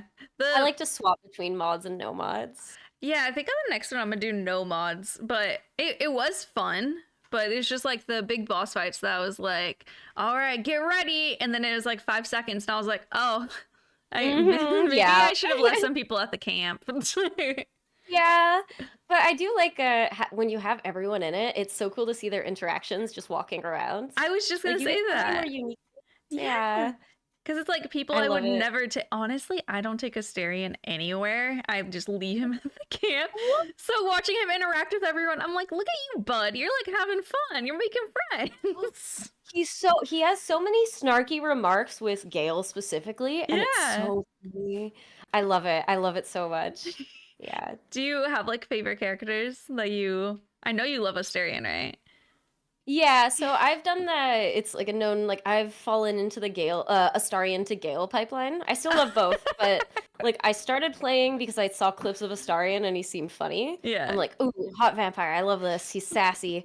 And then at first when I saw Gale, I thought he was gonna be like a typical, like just the hot character. Yeah. And as I got you to know the character more, I'm like, wait, you're autistic as I love you. And I have the huge, like the biggest crush on Gale. I love him so much. He's fantastic. He's so dorky and I love it. And he's just so socially awkward. But honestly, I really love all the characters for different ways. Shadowheart is obviously like my goth dream girl. Everyone loves Shadowheart. is so beautiful. I'm like, yes, murder me, queen. What about you? Who's your favorites? I really like romantically. I talk about like I'm in relationships. I've dated them, so I really like Will. I think Will is so cute, and his like romance arc is very cute. But this is so spoilery. I'm so sorry if you haven't played BG3. But yeah, right. I'm sorry, I forgot for a sec we're recording. You're like, we're not just talking about BG3. Yeah. Gail, RuneScape podcast. yeah. Sorry. Will's sex scene is like very anticlimactic. You're kissing fully clothed, rolling around in dirt, and that's it. Will, like, I feel bad because I love his character. He's Yeah. so nice. But because of that, he just feels so normal, and it's like kind of like everyone else is weird in their own way. Like they have these caveats that, but it keeps it interesting. So like Astarion's sassy as Mm-hmm. you know, Gale's just awkward, and then like Lae'zel just wants to kill you. Shadowheart's sassy. Karlach is just awesome. She's just so cool. I love her. Like it's just they all have different things, and then Will, I'm like, you're just so nice. No. You're so like a healthy, like this is like the one healthy relationship that you can have in the Yeah. game. Like everyone else is kind of like there's something toxic about this, but he's just so healthy, and I'm like, so I never got super into him. You need the but, toxicity in your like, game. Yeah, I'm like, listen, in real life, I'd be so obsessed with Will. Yeah. I'd be In like, game, yes, you are like husband material, right? But in game, I'm like, I don't know. I need some chaos, and he doesn't have enough chaos for me. No, he doesn't. I agree. Since I had like the poly mod this time, I'm only in Act 2. I didn't finish. I'm really close to finishing Act 2. But I was trying to date all of them, and Lae'zel's like kind of f***ing cute. Like dating her is kind of cute. I love her, like how she goes from like kind of really big to just this like sweet wholesome. Like I love her cutscenes. Yeah, She has like puppy dog eyes in some of them. It's so cute. I love it. Because I liked her before, but I thought she was like a little annoying at the same time. And I'm like, wait, she's actually really sweet. Yeah, like the first time I played in Act 1, I'm like, I don't like her. She's mean. And then you get to know her, and I'm like, I love her. I would die for her. Oh my god, I love Lae'zel. She's so cute. And then I think she's my favorite to bring for fighting. I like meleeing games. She's so Sorry? I like meleeing games a lot. Like Yeah. So she's so good. And I hate bringing Shadowheart to fight. Because she misses everything. She misses everything, and she's like only support, and I don't know how to utilize support in this game. So I'm just like, she's just standing there. Every once in a while, I'm like, I guess heal someone. Like, I don't even know what to have you do on your turn. Yeah, exactly. That's what, me too. It's like 9 times out of 10, you're missing your offensive attacks with her. But you're right, Lae'zel, especially late game when she just has like, she do like 4 or 5 hits at once, like in one turn. Oh, it's so good. And she just never misses. It's just critical. Like, oh, I love her. She's so good. I might start playing BG3 again tonight. This is... I think I am tonight, actually. I have plans to play tonight. After like 10 seconds of talking, I'm like, I kind of want to go play BG3 right now. That sounds fun. We should do a co-op one together one day. Wait, we should. But I'd have to have one of my mods ninja join, because otherwise he'll give me shit. Because I like playing alone normally. Well... Okay, in my defense, it's because there was so much stuff that I hadn't seen yet that I'm like, I want to experience it alone. I don't want you to take the cool drops. I don't want to share. But I've seen more stuff, so I'm like, I'd be down to play with other people, I think. Yeah, that's how I was. Like, I did 3 or 4 playthroughs on my own before doing co-op. Yeah. And I always tell people, like, to play alone first to experience the story with your reactions. But co-op, once you've played enough, it's so fun. Like, I have one where it's 4 of us, sometimes 3, depending on who can join. We usually play, like, every Tuesday. And we all have different levels of experience with the game. So I've played like 100, like over 300 hours. I have multiple playthroughs. I know everything, like not everything, but you know, I know a lot of the things. Another person has like 1 playthrough, so they know a lot, but no, they still don't know everything. They've missed a lot. And the other 2 never got past Act 1. Oh. And it's just so chaotic because the entire game, we've been doing things so backwards. We were exploring the Underdark before even getting to the Goblin Camp. We jumped. And it's like this trend where basically I keep trying to do something silly where I quick save and then try to get all of us killed or just do something stupid like that. Yeah. With the expectation to reload. But then my other friend who has 1 playthrough, he's just stops and he's like, wait, I have a plan. We can get through this. Wait, and then it's just so chaotic. So like in the cave in Act 1 with the spiders, I'm like, I want to see what happens if I jump down the hole. And I did, and I don't know if you've ever done it. I have. You get a whole cutscene of your character just falling to the Underdark. Yeah. And then he's just like, wait, I have Featherfall. Hold on, Abner. Like, our friend Abner. He's like, hold on, I got a plan. And all of a sudden they're jumping down and we're just exploring the Underdark at like level 4. But that's just been the entire game. Me trying to kill everyone and my other friend being like, I have a plan to save us. I got us out of this. And the two that like barely played, they're just kind of along for the ride. Yeah. They're like, okay, great. That's so cute. I did that without Featherfall before, and I think 3/4 of my party died. I think one person survived, so I was just like, okay. And then I just like was using like the little scrolls on everyone to bring them back. I didn't know you could survive it without Featherfall, honestly. I think, or maybe I did have one had Featherfall or something. I just know one person survived somehow. There's so much like little things that miss in the game. You know, like after it was out for a year, they did like the stats of like everything. And one of yeah. One of the stats, those are so funny, some of them. One of them said like something about seeing dinosaurs, which I still don't. Dinosaurs. You know what'd be funny? I have vivid dreams. What if I was just making this up right now? Like that just like didn't happen. That'd be pretty funny. That would be funny. I also have vivid dreams. I've definitely had that. I totally relate. I could see that in like the Kresh area. I could see a dinosaur being somewhere. I don't know where, but I saw something about dinosaur, and they also had one that was like you could have Lizelle like kill herself at the end, and they're like only 7 people have done this. Oh shit! It's like a rare ending. Oh, you can swear. I didn't know. Swear. I know. I need it. I'm sorry. I keep forgetting. But yeah, it's. I'm just literally saying. And then you're like, oh shit. Oh my god. I just feel bad. Your whole podcast is gonna be beep beep beep bleep bleep. It's okay. I get used to it. So how many playthroughs have you finished for BG3? I want to say 4. Okay. Probably nice. 4. Yeah, because I've done probably 4. I'm not sure. I have a few that I got to Act 3, but the thing is, like, because I was playing with the no party limit, it's so funny having like literally every companion following. It's like a parade, but in Act 3 it's so laggy. I had to upgrade my PC because of this game. Specifically because of this game, I'm like, I'm upgrading. Wow. It was time I needed to anyway. Yeah. But yeah, there's a few times, like, usually I get to Act 3, and at this point I've done it so many times where I'm like, I don't feel like doing it again. But yeah, I'd say 4. How about you? I've finished 2 completely. I think the Dark Urge one that I'm doing right now is my 3rd. I haven't played since March, which is funny because I still call it my favorite game, but I'm like, I need like boundaries because I just like to no life it. Like I'm not good at casually playing, so that's why I haven't been playing, because I'm like, I'll get addicted. You guys don't understand. I'm not gonna stream. I'm not gonna play RuneScape. I'm not gonna talk to you. Like this is all I will do. That's pretty much my pattern with most games, is that I hyperfixate on it.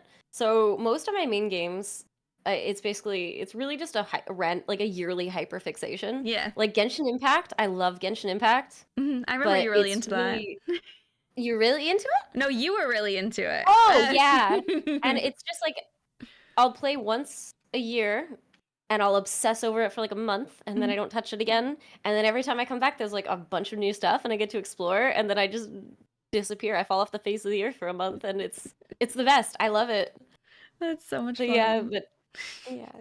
But my daily chores get, I just, when that happens, it's like all of a sudden my house goes to hell, and I'm like, I could do dishes later. It's fine. That's how I've been too. I mean, my background's blurry, so you can't tell. There's like 5 plates on the table behind me because I just eat, and then I'm like, well, I can't leave this on my desk. Like that's crazy, and I just put it on the table behind me and just leave it there. Yeah, that's pretty much what that desk is for. It's technically my work desk. It has my work laptop, but then everything else around it is just junk. It's just the trash desk. Everyone has the trash table in their house. Yep. Yeah. What other games do you play? Is it just RuneScape, Genshin, and BG3 are the big ones? Sorry, I play League of Legends sometimes. That one, so I used to be obsessed with League. I played for years, since like season 1. And then I quit for years, but then I finally watched Arcane recently, and now I'm back into League. I haven't played it. So good. Oh, Arcane is, you don't have to play League to watch Arcane. It is so good. But I relapsed It's like it's that game that I like everyone loves to hate, hates to love. It's like you play it, you're like, so I hate myself now, I guess. But I love it. It's so fun. Aside from that, like I mostly just have, like I said, random hyperfixation games. So I'll Yeah. play like Stardew Valley or I was obsessed with that this year. It was so much fun. sorry? I was Oh obsessed with yeah, with Stardew. the new update. Yeah. I played it a Um, lot before I got my mhm, job. I got my wisdom teeth out, and that was a few weeks mhm. before my job. So I was just sitting here like I wasn't streaming. I didn't feel pressure to edit shorts because I had a bunch already scheduled. So I would just play Stardew for 12 hours a day while AFKing Scurious blood barraging and RuneScape. Oh, And that was my life. that's what I love about RuneScape is you can do a lot of that stuff. Like you can progress in RuneScape while playing something else. And it's Exactly. just like it's so nice. It's like a second like a I don't know, I love it. It's like a second game kind of, Like if that second makes sense. monitor content. Exactly. It's Yeah. so good. Like that's why no other games like BG3 and stuff, I can't focus Yeah. on like BG3 and also watch something, for example. I can't. I need to, but They're not RuneScape I can. casual. I'm like I can, yeah. Yeah. I could do PVM while watching a show if I really want. Sometimes more skill, you know. I think that's why like even like with BG3, I didn't like streaming it as well because I'm like it's you have to focus so much. I'm like I can't talk to you guys. Like I'm reading these cutscenes, I'm listening to the voice actors working and doing their jobs. Like I don't have time to speak to you. I know. That's why I'm so torn with that because I like to play in I like to stream it because of the people that I meet from it and it's Yeah. cool to show, but otherwise but also I just get so invested and I forget I'm streaming and then I'm just ignoring chat. I feel like it would work if you just have to give a disclaimer. Maybe next time I do that, I'll just like put at the top and be like, if I don't speak, it's because I love this game. True. Yeah. That's honestly, yeah. I might do that too. do you do Aside, you oh, Oh, I'm sorry. Go. oh What were no, you you go, you go. Sorry, Uh, we're I doing was- that thing. we're just gonna be like too polite to each other this entire time and be like, no, you, no, Yeah, you. yeah. You sure you're not Canadian? I, I'm giving off that vibe right now. No, just Yeah. undiagnosed ADHD and anxiety. It's just like it's like a Canadian mix, maybe. Here, I can. Here, I'll give you some of my drugs for that. You know, it's Hell great. yeah, I let's got go. both anxiety and ADHD. We're good. Easy. Do you like playing BG3 more like on stream or off stream? You think? Like I said, it depends. Like I'm Yeah. mixed. I liked what I did like my first playthrough where I started it on stream and then I did like all of Act 2 off stream Mhm. and then or not all, but like I played a ton off stream, but then every so often I'd do a little bit on stream and yeah, I don't know. I think I definitely probably prefer it off stream, but it's Mhm. also really fun to do it on stream and just see everyone's reactions to things and Yeah. yeah, I really like that where especially like I said I streamed Act 1 and then I was like towards Act 3 when I streamed it again, like getting Mhm. close to Act 3. And so everyone's like asking what happened with this, what happened with that and like I don't know, it's kind of like a show, I guess for them where I'm like, "Oh yeah, you missed it last time on Dragon Ball Z," you know? And they're just asking about these Uh, characters that you didn't realize were important that died. You're like, who's Isabel? yeah, exactly. Save her? Yeah. Yeah. I didn't know who Minthara was the first playthrough either, and I didn't realize you have her companion. And oh, I didn't know Jahira. Is that how you say her name? Yeah. Jahira. Yeah, I I think so, didn't. Chihira. I didn't know she could join you. I used her as a Yeah. shield in the fight, this in Act 2, and I let her die because I was just like, "Yeah, you run forward, Oh my girl!" Like, Yeah. No, my first one too. I didn't have Minthara, Jahira, or Mince. Like I I didn't killed know him. these characters. You what? I killed him. I didn't realize. You- I was just like, Oh "Yeah." yeah, true. Because if you don't have Jahira, you have to. I think. I don't know. Yeah. Even when I had Jahira, I had to like save what's it called, like save scum or whatever, like over and over to get him because it kept Oh like bugging and like wasn't working. yeah, yeah. I had it too. I had to like. I didn't realize you had to like knock him out. It was so frustrating, but yeah, Yeah. it's. I love BG3. Have you played any other Larian games like Divinity? No, I haven't yet. I honestly thought at first that it was by the same creators as Skyrim. I've never played. I played like 1 hour of Skyrim because That's my people. company.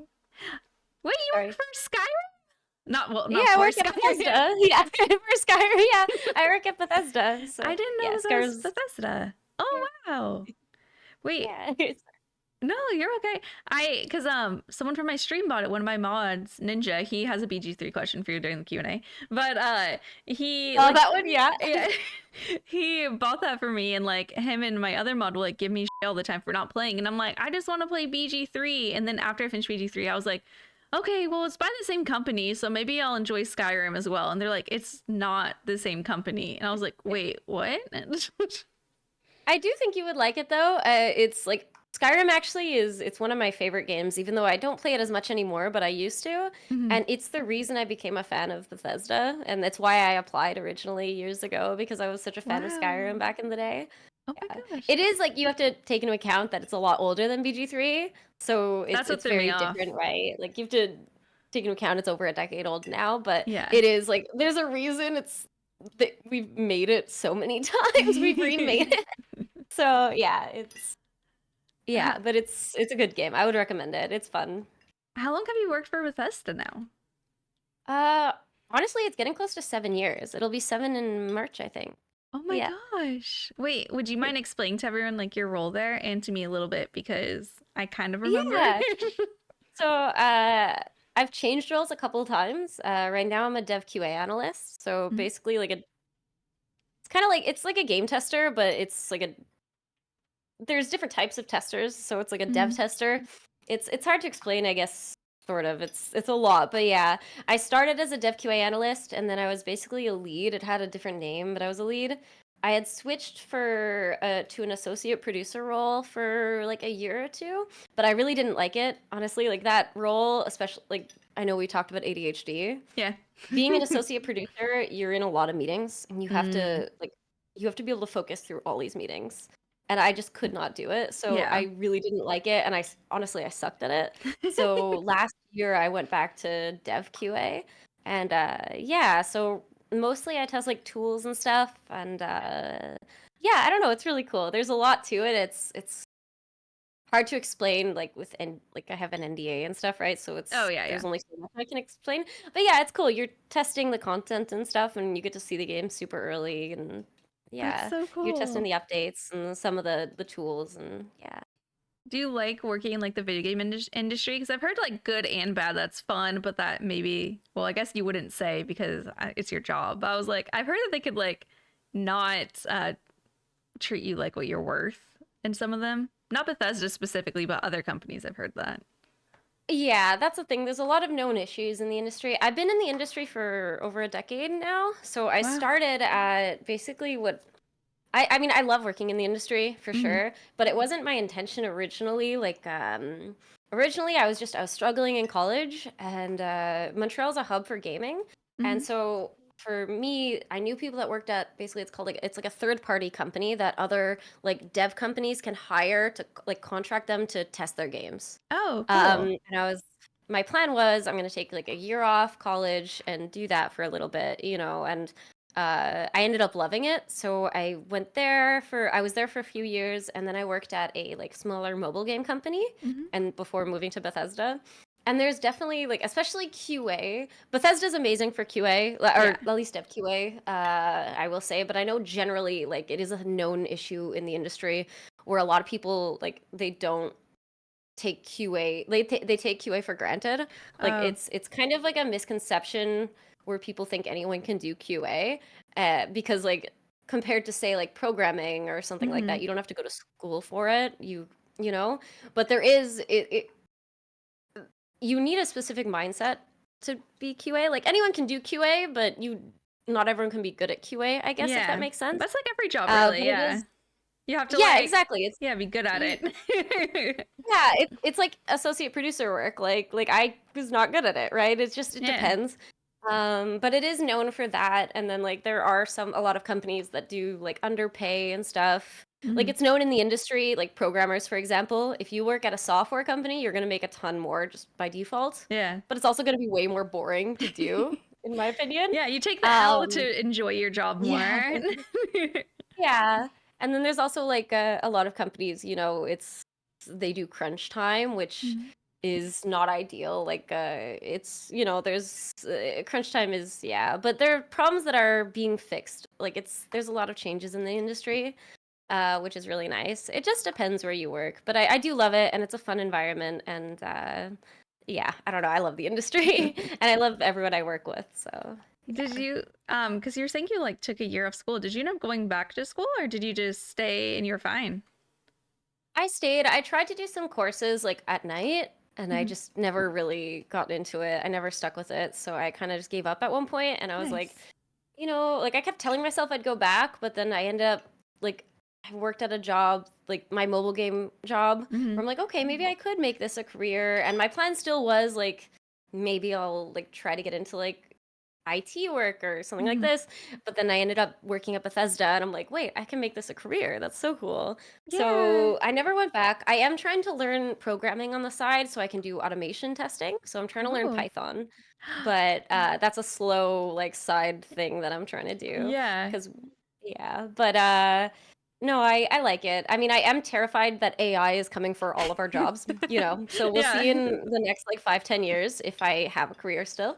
But as of now, I'm good. Yeah, I just unfortunately school just wasn't for me. And yeah. Yeah. I didn't go to school, so whenever people tell me that they have like careers and enjoy their lives and stuff and didn't go to school, it makes me feel very hopeful. So you're like, it didn't work out for me, Yeah. and in a weird way, I was like, yes, I'm glad Yeah. because it gives me No, hope. honestly, like yeah, and the thing is that's something really cool about tech and gaming industry Hmm. too is that like school it's not like being a doctor or a lawyer where you need to Yeah. have a degree on your thing. Honestly, your portfolio is more and your experience is more important than anything. I Hmm. know people who never went to school for programming, but they just taught themselves, which impressive. I struggle with it, but they were able Yeah. to, and they worked on websites as hobbies and stuff, and now they make like way over six figures, but like high six figures, Yeah. like crazy. They're making bank. And then I know others that went to school for programming but never worked on their like anything on the side, Hmm. and they're struggling to get a job. So it's Yeah. really like that's what's cool about tech. It's not really about the degree necessarily. Sometimes it is. It helps, Of but course. really you technically you can make it in the industry without anything. So So that it's makes cool. me so optimistic. So your job that'd be considered in the tech field, right? Is that I think technically? so, yeah. It's Okay. like gaming and tech, they're like side to side. I Yeah. say tech, I think they're like I say they're like kind of sister companies. It's like an umbrella term, I find tech, you know? Yeah. But yeah. Yeah, So because people like say tech, and I immediately think of like IT or web development, which I have no interest in. So I've turned this into me having a career existential crisis right now, by the way. But people like say tech, and I just think of those, and it's like, oh, I guess tech could be like a lot of things, and maybe stuff that I actually enjoy as well. you should look into like gaming. Like if you ever want, there's so many different jobs. Unfortunately, the only thing is like especially with QA, for example, Yeah. like I said, you kind of have to start most people like you can't just apply like a lot of people think I can like I have a lot of friends that are like can you get my like son into Bethesda, he just graduated school, he wants a summer job, and I'm like I'm Uh, sorry, you need experience, yeah. I can't, and you can't just do it temporarily, like it's not part-time, it's a full-time thing. Yeah. um so unfortunately like you kind of have to work your way up from like a crappier third party company. But Yeah. if Makes you're able to sense. like power through that for a few years, like and get the experience, it's really cool. It does open a lot of doors. That's so Yeah. cool. I love like talking to Robert about having you on, and he already knows this because I've mentioned it like 5 times anytime I mention you. I'm like, yeah, she works for Bethesda. And he's like, I know, and I'm like, yeah, just saying, it's like pretty cool. I just like name drop it whenever I mention you. I'm like, she works there. It's pretty crazy.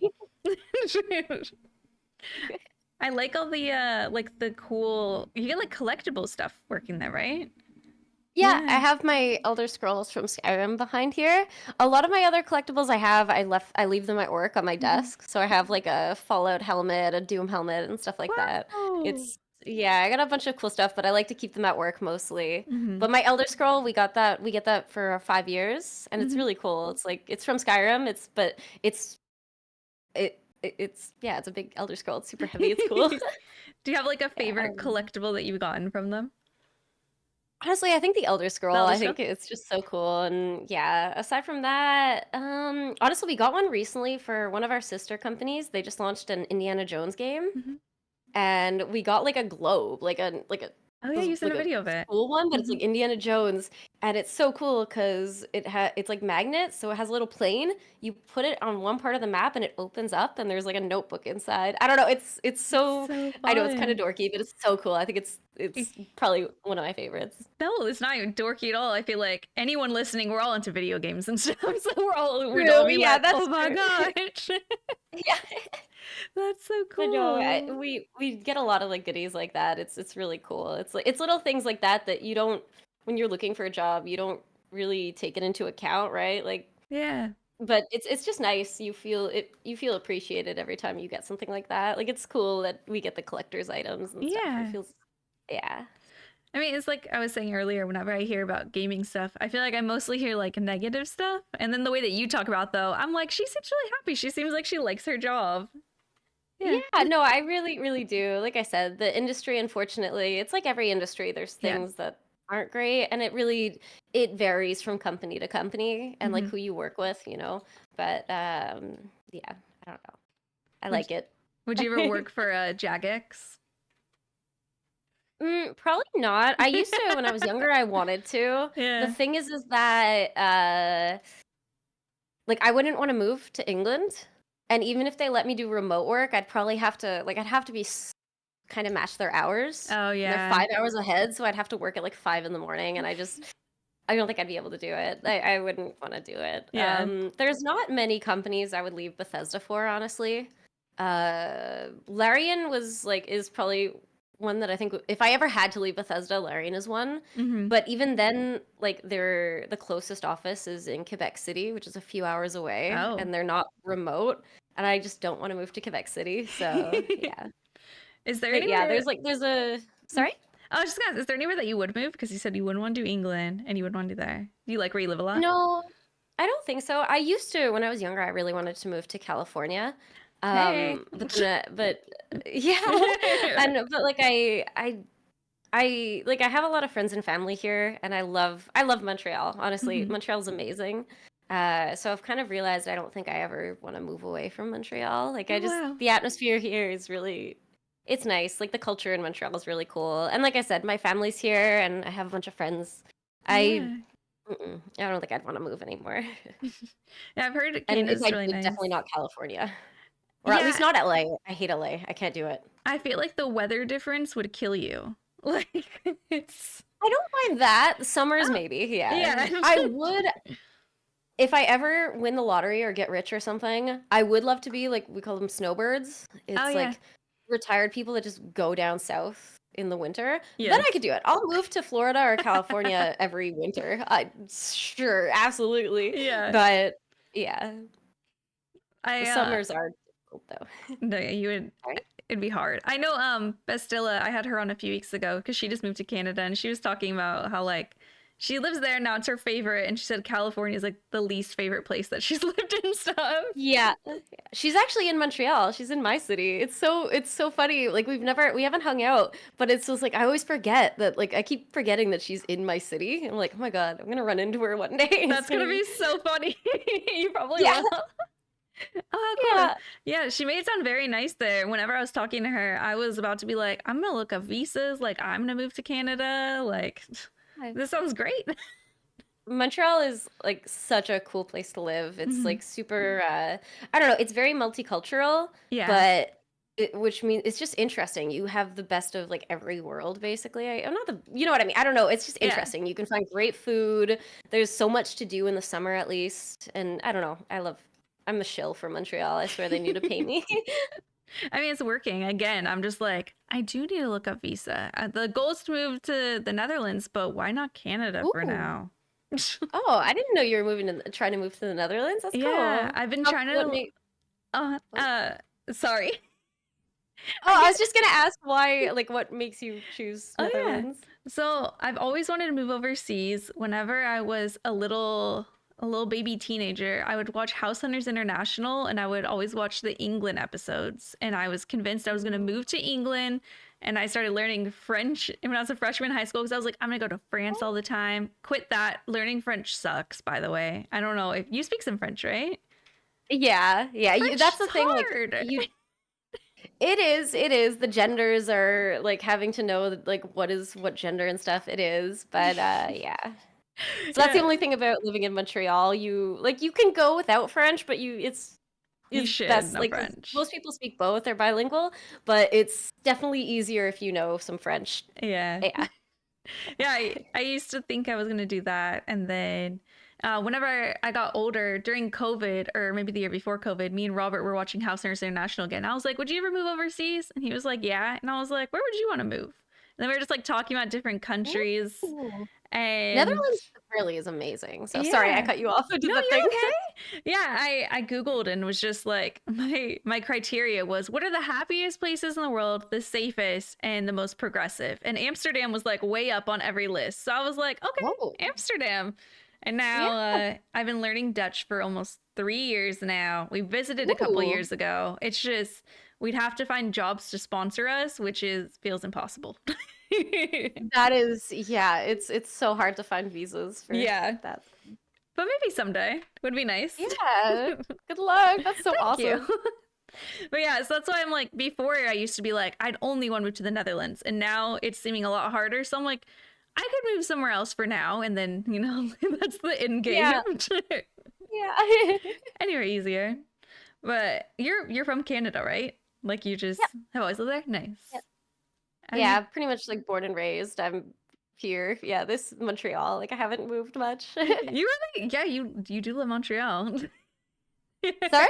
I said you really Oh, do live yeah. Montreal. Oh, no, I was born and raised and like I said, I'm very close with my parents too. Yeah.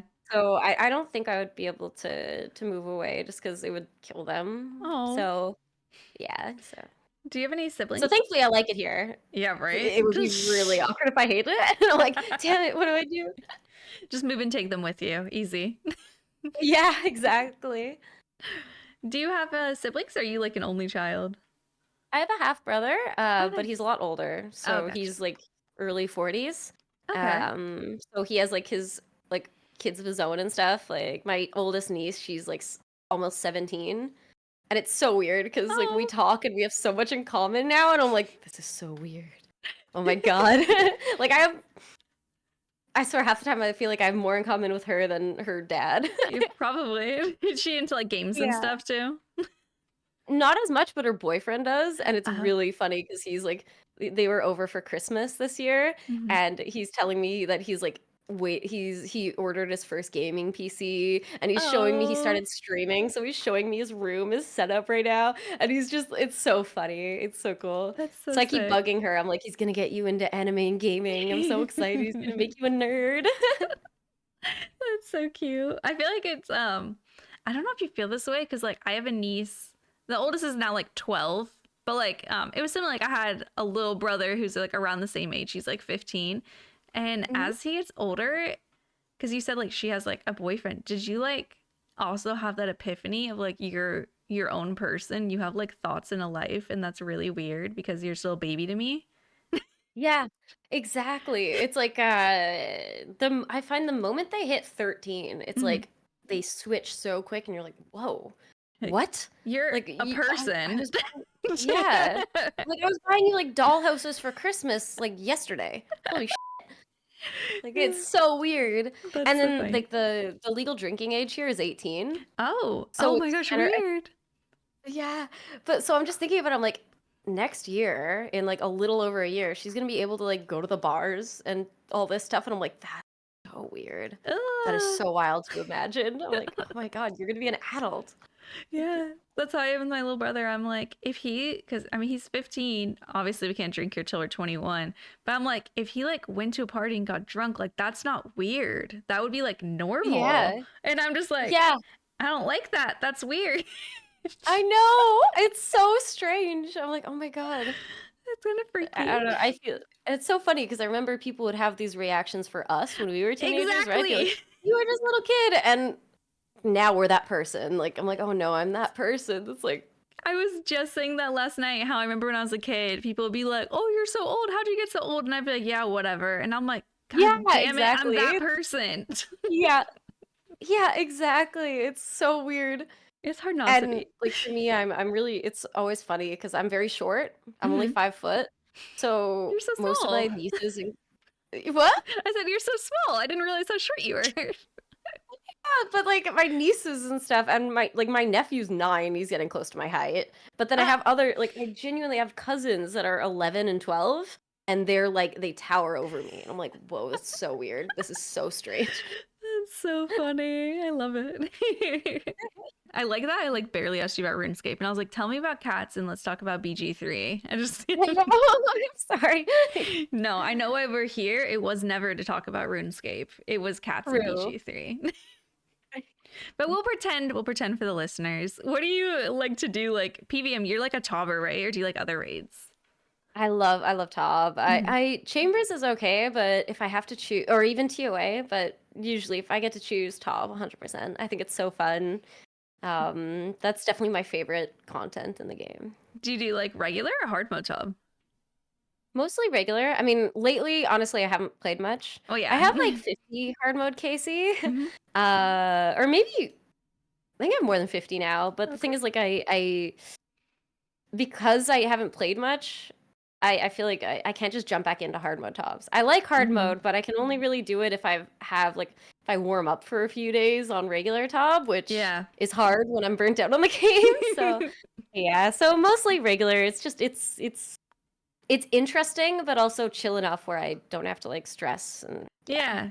I feel that. I've been doing like hard mode top in leagues, and I hadn't been doing top for like a month because leagues, and then before that I was just I've been grinding Scurious forever. I was just doing a lot of Scurious and other stuff.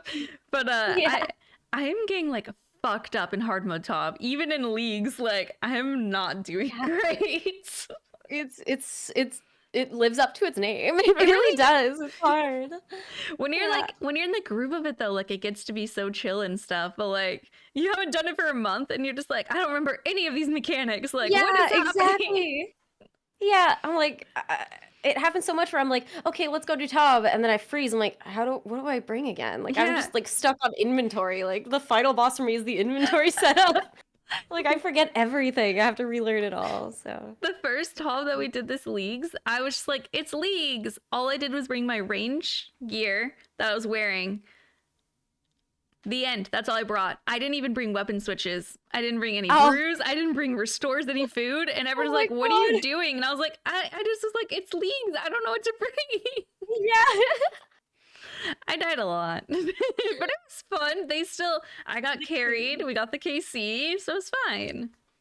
Exactly. Perfect. Did you play leagues at all, or are you just like, because you're so burnt on it still?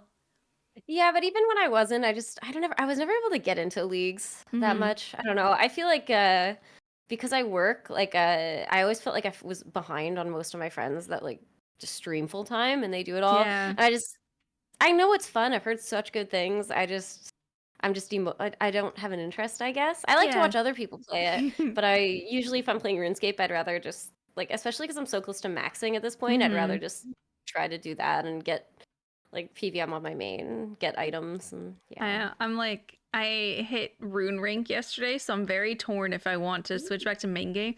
Because, like, talking about leagues, I'm like, that sounds so fun. I should go for Dragon. But you just talking about main game, I'm like, that also sounds kind of fun. Like, I want jumps on my main. Like, yeah, like it's hard. I feel like it's XP waste doing the others. I don't know. it is. And I hate thinking of stuff like XP waste, but it's hard not to sometimes. Yeah, it really is. It's like ingrained in our brain. It literally. Yeah. I do wish that they had like a way that you can play on leagues and your main on the same account though, because right now you have to have an alt. I feel like there should be a way to have like two open and you could play both, because then I'd be so happy. I would not complain at all if I could do both. Yeah, that would be really awesome. I don't know. There's probably like back end stuff that they have to figure out for that, but it would be cool and it would make sense. Yeah. Like let a skill on the side, Exactly. Yeah. You're learning Python. You can probably figure it out and like send them an email and be like, oh gosh. I'll do it. No. No. Python, that's coding? Question Yeah, mark? but it's like it's not I don't think they use most games aren't made in Python from what I understand. Like Python is good for doing simple things. So like automation for testing, it's really good for that because it's good for like short, simple code. Like you tell it to test something and it spits out stuff. As opposed to like games that it's just like tons of code. From what I understand, it's not good for that. Yeah. I don't know. This is again, I have very surface level like coding experience, but this is what my friends told me that I said do know how to program and code. So I like just because you have a little bit though, I'm acting like you're an expert, and I'm like, so how would they make that work? Actually, can you type out that code real quick? I wish I was an expert, but no, I'm very much like very basic. Yeah, I'm a noob. Is game development something that you'd be interested in? Like learning? What, like game development? Yeah, I mean, I guess, yeah, because like I work really closely with because I'm a dev QA, so I work really closely with the programmers. So it definitely is something interesting to me. I've tried to learn programming for it, and I just can't stick with it. So I don't know if I'd really work well with it. I don't know. But I mean, I'm interested in it from the QA side. Like it's really cool to see the process and stuff like that. But I don't know if I'd be a programmer. Yeah. I've heard with like RuneScape that they just have like people just call it like their spaghetti code because it's just like all backwards and broken and stuff. And I'm like, you can fix them. You can fix it. Yeah, honestly, a lot of companies that like people say spaghetti code, and the problem is with like older games and big games, there's code that was put in place like in these games like a decade prior from a dev who hadn't worked there in like 7 years. And so it's like it's happened. In so many games where they're like something breaks and someone has to like relearn what someone did and try to understand what they did in this code a decade ago, and it's like unfortunately it's like inevitable things get spaghetti code, right? It's like looking at someone's notebook from like a decade ago and trying to understand what they were writing when without the context. Yeah, exactly. It's hard. So a lot of times it's really that you're like trying to decipher what someone else wrote and how they did something and why. And it's interesting. It's like a puzzle. Yeah, I always see people complaining about it. I mean, people complain about a lot of stuff for RuneScape. That's to be fair. I don't know how they'd fix it. They're like, I don't know how you feel about bots in the game, but people be like, they need to do something about the bots, and straight up, like, I don't understand what they would do. I don't know what they can do to get rid of bots. They're just there. I know that sounds dumb. It's like a lot of companies have bot problems. I know WoW has an issue with it too. There's only so much. I mean, it's the same as like things like ad block, right? Where you can make a fix for it, but then they're just gonna find a way to bypass that fix. There's a lot they can do. Like they obviously need better moderation for it at the least. Programming wise, I don't know exactly. Like I don't have the knowledge on that, but I do wish they had better moderation for things like bots and stuff. I don't know why they don't. Honestly, like it's my ignorant take of the game is I don't completely understand why bots are a big deal. I know they're not ideal, but do you have like a hot take about RuneScape? Or an ignorant take like me? Honestly, my hot take is that I want the duel arena back. What? I know it's terrible. I'm a degen. I just love gambling. I love it, and I miss taking. Oh my gosh, I wasn't expecting that. That is a hot take. Yeah, years ago, like 5-6 years ago, I was like basically a staking streamer. That's all I did was staking. Really? And I made 2 bill a couple times, which back then the only PVM I did was Warcath. So going from like 50 mil to 2 bill was awesome. Lose it in the same weekend even but it was so fun. Like I would never want to get addicted like I was, because I really was like I sold my Graceful to stake it at one point. Like I sold it for crystals. Yeah, and then I ended up quitting for almost a year because I had no bank. But that was before I did raids and stuff. Yeah. But I still miss it. Like I like being like, I miss being able to just go for a night, be like, I'm gonna drop 50 mil, see what happens, ride the wave. Or like if you do TOB and you get like something that's under 10 mil that you're splitting, Like, I don't know if you ever did it, but like my groups, if it's under 10 mil or something, we'd be like, okay, just go in the duel arena, see if you can double it, I even heard triple it. that. Yeah. Yeah. And That it just made it more fun. I like doing that kind of stuff as opposed to being like, okay, you get 2 mil each, you know, That's yeah. so funny because I've definitely heard of the going and being like, oh, if you get an arcane, like that one you just take to the duel arena, and I never really like Yeah. understood. So it's just like you guys all have bigger splits. Yeah, like back when a Vernic Defender or like Justy pieces, for example. But like Yeah. Defender when it was cheap, right? You go to the duel arena, like instead of splitting like 2 or 3 mil each, you go like you sell it, chuck that 10 mil, maybe do it twice depending on who wants it, and then you get like you get a bit more money, more GP each if you win. If Dang. not, whatever. It's yeah. I don't know. I miss doing stuff like that. It's I didn't take you for a gambler, so that surprises me. I'm not a huge like in real life. I'm not a huge gambler. I mean, if I had the money, I probably would be. Yeah. I love going. Like I've been to Vegas twice. I love going to casinos, Oh, wow. but I don't do it often because it's expensive. Of course, yeah. Yeah, but it's fun every so often, like every year or so, just going and be like, you go in with the intention of losing this money, and if you Yes. win, it's great. If not, you know, it was a very expensive fun night. What's the most you've ever like won at once in real life or in RuneScape? In real life, it was over like 2 days, like a weekend I went, and I was on blackjack. It was like $5,000. But What? never again. Yeah. Canadian, to be fair, so probably like 3,000 USD. But still, yeah. Yeah, It was, that's so and it was cool. like I think I started with a few hundred, but it was just I don't know what happened. I was so lucky. People were literally like strangers were coming to like bet on my table with me. They're like, I'm gonna put this in, can you put it? And they were Wow. winning. And yeah, but that was 5 or 6 years ago, and I've been trying to Replicate that's the it. thing with gambling, right? You're like, oh, I gotta feel that again. I need that dopamine, and I never win. Ever. Usually I lose, but that one time I got so lucky that weekend, That's and so cool. yeah, usually I Chasing lose. that high ever since. Yeah, exactly.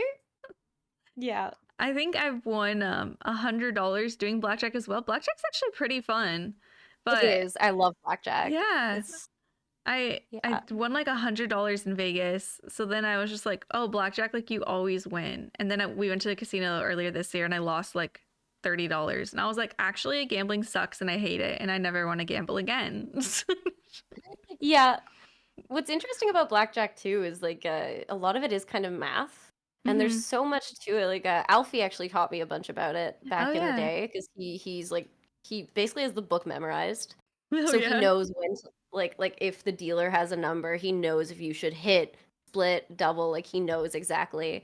And like he taught me a lot of that. I forget a lot of it, but it's like there's a lot to it where you're like statistically you're supposed to like stay on some numbers even if you think you should hit. You're supposed to stay. I don't know. There's so much. It's interesting.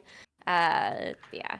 That's cool. I didn't know you you gambled. I don't know why, because it's just like you're into like video games and cats and stuff, and the gambling just like kind of seems so out there compared to that. I know. I always laugh. I have like two personalities. I have like the cozy, like calm one, and then I have like this part of me that just needs chaos and will just be a degenerate for a few days every few months. Yeah. And yeah, I have to like get it out of my system every so often, whether it's gambling or partying or something. I like get it out of my system, and then I'm like, okay, I'm back to crazy cat lady life. Yeah, because your room behind you literally reminds me of like the room from the Lo-Fi Girl videos. Like it's so like aesthetic and cute and stuff. Thank you. I love that. Thank you. Yeah. Literally, as soon as you turn your camera, I was like, "Oh, my background's really messy." You're like, "Mine too," and I was like, "Your room is f***ing adorable." Like I don't know what you're talking about. It looks so nice. It looks very like cottagecore-ish. Which sounds. Ooh, I do have a lot of plants. Like I used to have a ton more in here, but now they're hanging in the living room. I love plants. I love the look of like maximalist, just plants everywhere. Do you like take care of them well? I like that look, and I used to have a lot on our balcony, but they've all died. I'm not good at taking care of them. It's hit or miss for me. Like now I'm getting better. I know more about them now, but for a while it was pretty much like I'd go buy a bunch and then there's like a 30% chance it died. And then now it also depends on the weather. Like I have some plants that Yeah. thrive in the summer and then don't in the winter, and vice versa. It's like there's a lot you have to play around with, but it's fun. Yeah, I like it. It's cool. Yeah. Like I even have a thing like I will take like the babies from some of my plants and like actually propagate them to make more plants. Yeah, Like I've it's done the cool. propagating. It's fun. Do you like that's when you put them in like the water, right? And they start growing roots. Yeah, That I have like is a the whole station coolest. for it with a bunch of vials. It's so cool. What? Yeah. How fun. I thought that was Yeah. like that was the coolest. Like I was like, I don't even want to plant these. I just want to keep them at my desk and you can just see like a Yeah. bunch of roots growing. It's so pretty.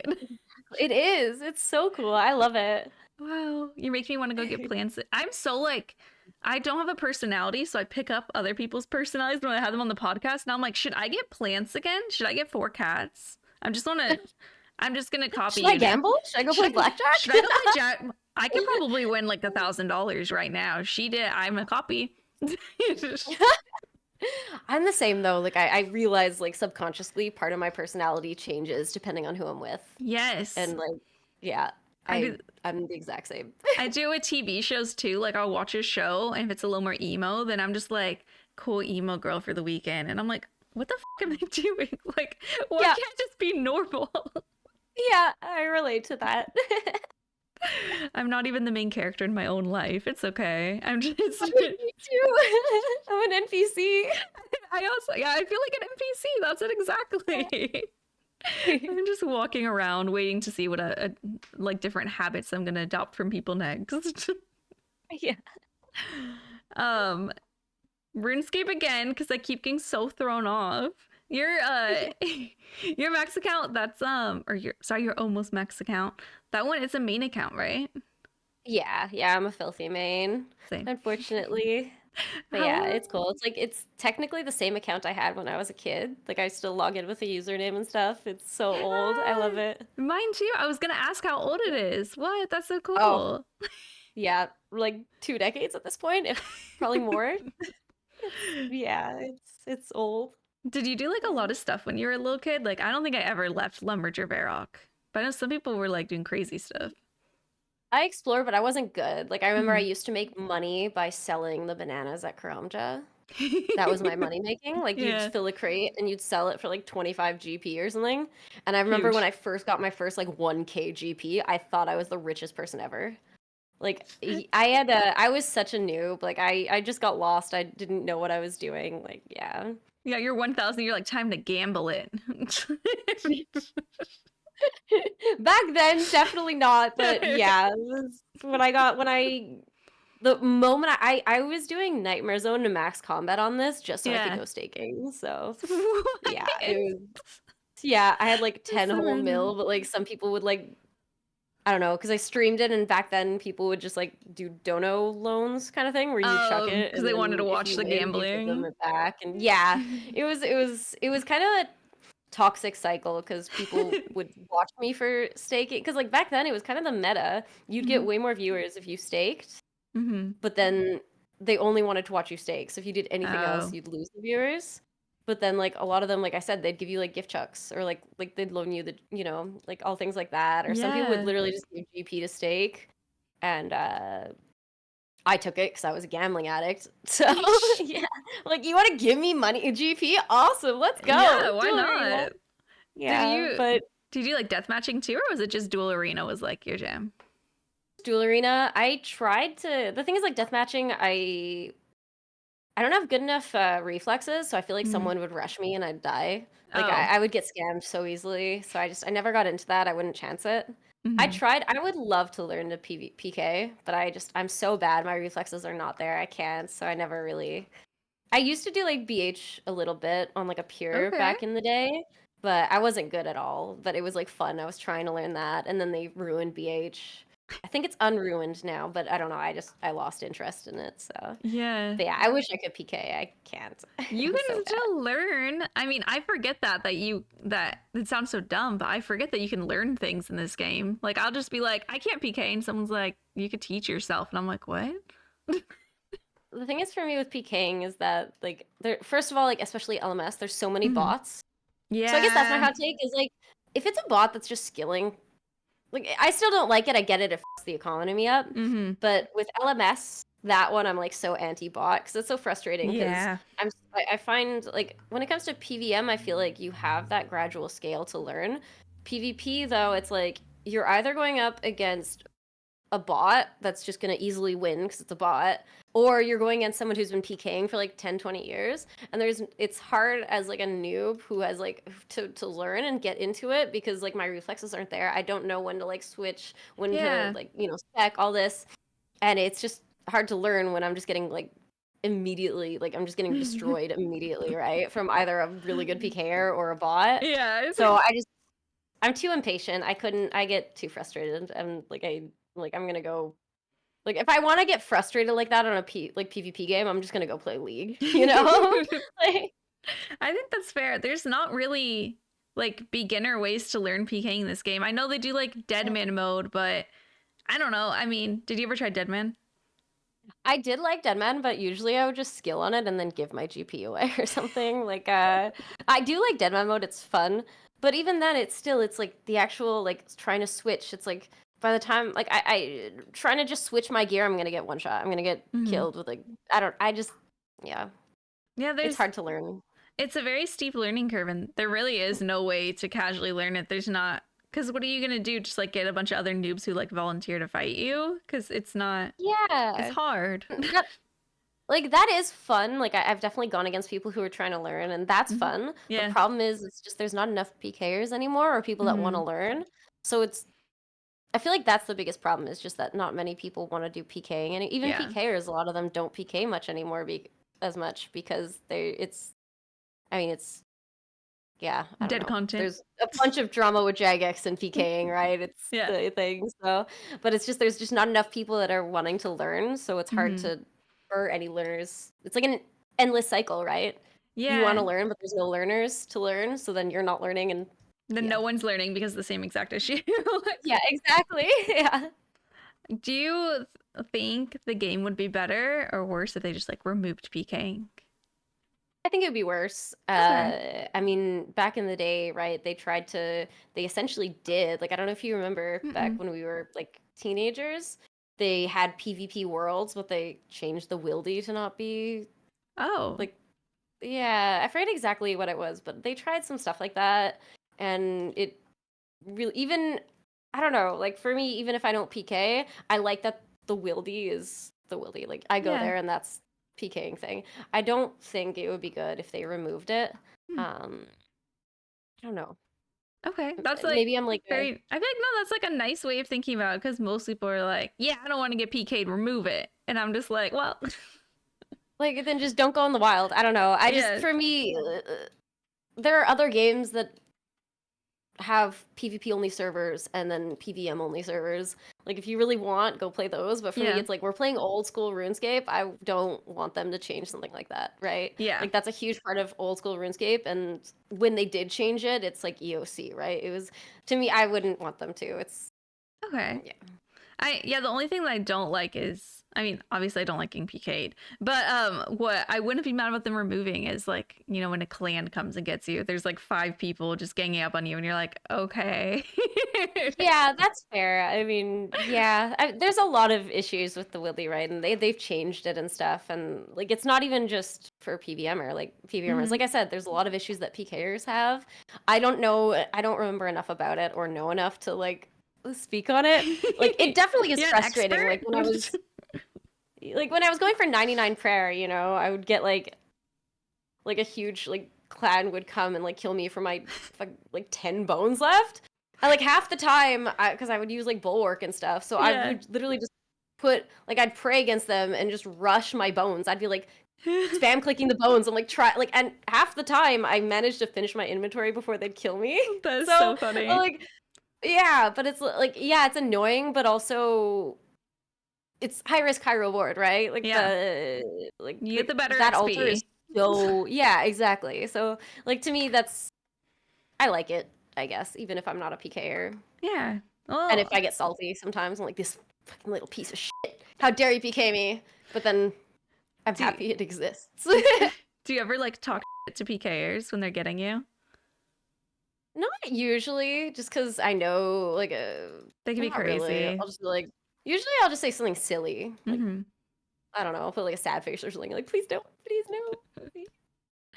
I don't I know. I like to be silly like that. It's like I know I'm gonna die anyway. Why am I gonna talk shit? Like, I'd rather just be silly and see if I can. I don't know. That's what I do now. If I say anything at all, I'll just be like, "Oh, bye," like see Yeah, you later. exactly. I'll say, I don't know, stupid things. They're killing me. I'm like, what if we kissed under the altar instead? What You know, if we like kissed? Like, ooh, yeah, please don't kill me, please. please. And does that ever work? Probably not. No, not at all. But sometimes they'll laugh at it, and I'm like, great, cool. Yeah, got Yeah. him. I didn't realize for years that people say GF and meant good fight, and I thought it was just like them being like girlfriend, like a Girlfriend? sexist, demeaning way, like when you die. That's so funny. Oh my Acknowledged god. for the longest time. I thought it was just to be like, yeah, you're my little bitch or something, and I was just like, that's rude. Turns out it was just like a very normal thing to say. It was not rude at all. These poor people are good fight, you little fucker. I How know, dare like, you? you Shit. I Yeah. reported you. I didn't know. I think it was like Ellie or someone like made hats with like GF on it, and that's when I was like, that's kind of weird, like girlfriend. And then I like looked into it and I was like, oh, I'm just stupid. For years. Oh my god, that's amazing. That's actually incredible. I know whenever I had Nella on too, she thought GP, she thought it was like stood for game points. She like has a clip of her saying that. Game. That's Game adorable. points, I love it. That's so cute. She's so funny. And Yeah. I love do her. I want to point out I could see your cat making biscuits in the background. Oh, yeah. So cute. She's so cute. She's just hard at work. Good for her. Yeah. GF. Yeah, just making us baking bread, making biscuits. What a sweetie. You do slow blink at me. You're so cute. Sorry. No, it's Whenever okay. this finishes, I'm just gonna go cuddle them. That's Sit okay. next to them and kiss them. I would do the same. They're little sweeties. Your other account, you said you have another hardcore other than, you know, the GIM, I'm assuming. Do you like actually play on that one? Not anymore. I did a long time ago. Pretty much after I lost all my GP staking, I made a hardcore. Like this was like years ago before. And I played it for a while. Like I don't know. I got to the point where I was like finally getting to interesting Slayer. I just don't have an interest in it right now. It's nice that I have it if I ever want to go back to it, and like, you know, it's the tedious stuff is done. Or you know, some of it. Like I got graceful, I have fire making done and stuff like that. But I don't know. I'd rather just PK, not PK, PvP on here. I was like, whoa. She is a PKer. She's obsessed. I just cried. I'd rather just raid and stuff. And also, like, I get distracted. Like, we talked about ADHD. Not to make that my personality, but I get distracted a lot. I make it my personality. So there's been so many times where my Ring of Life has saved me just killing, like, what's the one, the cave, the ones with the masks, the black masks, the cave horrors. Cave horrors. Yeah. Yeah, that. Like, I almost died to those, and my Ring of Life saved me once because I just got distracted, and I was watching, like, Twitch. Yeah. And all of a sudden, I realized this thing was hitting me, and I'm like, oh, I'm not safe spotted. Oops. And all of a sudden, like, my Ring of Life, shut up my Ring of Life, man. But yeah, so it's just, it's too stressful. Like, doing the most basic things, I don't have the attention span to do it. I feel the same. I'm glad that you're like a main gamer too, because I feel like whenever I have people on, they're all just like about iron and stuff. And I'm like, shout out the mains. Like having a main is so fun. I could just sell stuff and split stuff and share stuff with people. It's so it's better. Sorry, irons. Like irons, it's definitely like you see a maxed iron and stuff. It's impressive. It's so impressive. It's just not for me. Like you know, I'm self-aware to know that I'm not gonna be able to do that. I'm glad. It makes me feel better that I'm not like the only one. Because I feel like the last I mean, the last two people I had on the last 2 weeks, which Eileen and Bestie, they're both playing on like the irons, and I'm just like, I cannot relate. So what you're saying, I relate to. Yeah. Maybe not the gambling PKing addict that you are, but everything else. Well, I'm not. I can't be a gambling addict anymore. To be fair, I'm good. I don't have any money for it, and it's not allowed. There's like no way to stake anymore. Like even death matching, I think they tried to cut down on it, right? I could be wrong. they banned death matching. You could get your account like deleted, essentially. Damn. Okay. Yeah. I'm sure that there's sneaky ways people are doing it still, because people will find any way to do it, right? Yeah. To me, that's too much effort. Like, I don't want to chance my account being banned. And also, like I said, people, like, back when they were doing death matching, like, you had to watch out for, like, people rushing and stuff like that. It was just a bit, like, I know it's technically anyone can do it. I didn't want to chance it. I'm like, yeah, no. I wouldn't want it. I'm scared to even, like, make jokes about it. I'm like, what if someone reports me for being silly? Like, yeah, exactly. Because my account's also from when I was a little kid, so I'm just like, I don't want to lose this. Like, it's crazy old. Yeah, exactly. It's like my childhood, it's my memories. Exactly, yeah. Going back to raids a little bit. So, Taub is your favorite. Chambers and TOA, like, which one do you like the least? I want to talk shit about one. I'm hoping you say the same one as me. Honestly, I feel like I probably prefer Chambers just because it's like classic, I guess, is like the first raid. So I feel like I prefer that one. But TOA's, I don't know, TOA was fun when it first came out, and now I'm kind of like, yeah. What about you? What's your least favorite? No, it's the same. That's why as soon as you said you're like Chambers, I like nodded so eagerly. I was like, good. Okay, yes. Yeah. I will say I hate CMs. Like, I do not like those at all. But yeah. Why? Just because you just don't want to do all the rooms. Yeah, like I only have like 10 KC, but doing it, it's like you have to plan your bank to make sure you're only banking at this time, and this I don't know. It was like too much. I'm like, this is it's very fun. particular. I don't like. Sorry? It's very like particular the way that you have to do CMs, which is kind of annoying. Yeah, so I'm not a huge fan of CMs. Then I'd rather TOA, but regular Chambers, yeah, over TOA for sure. Yeah.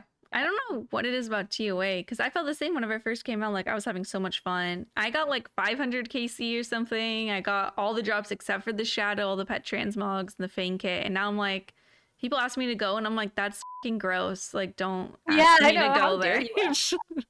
That's actually sick of you to ask me.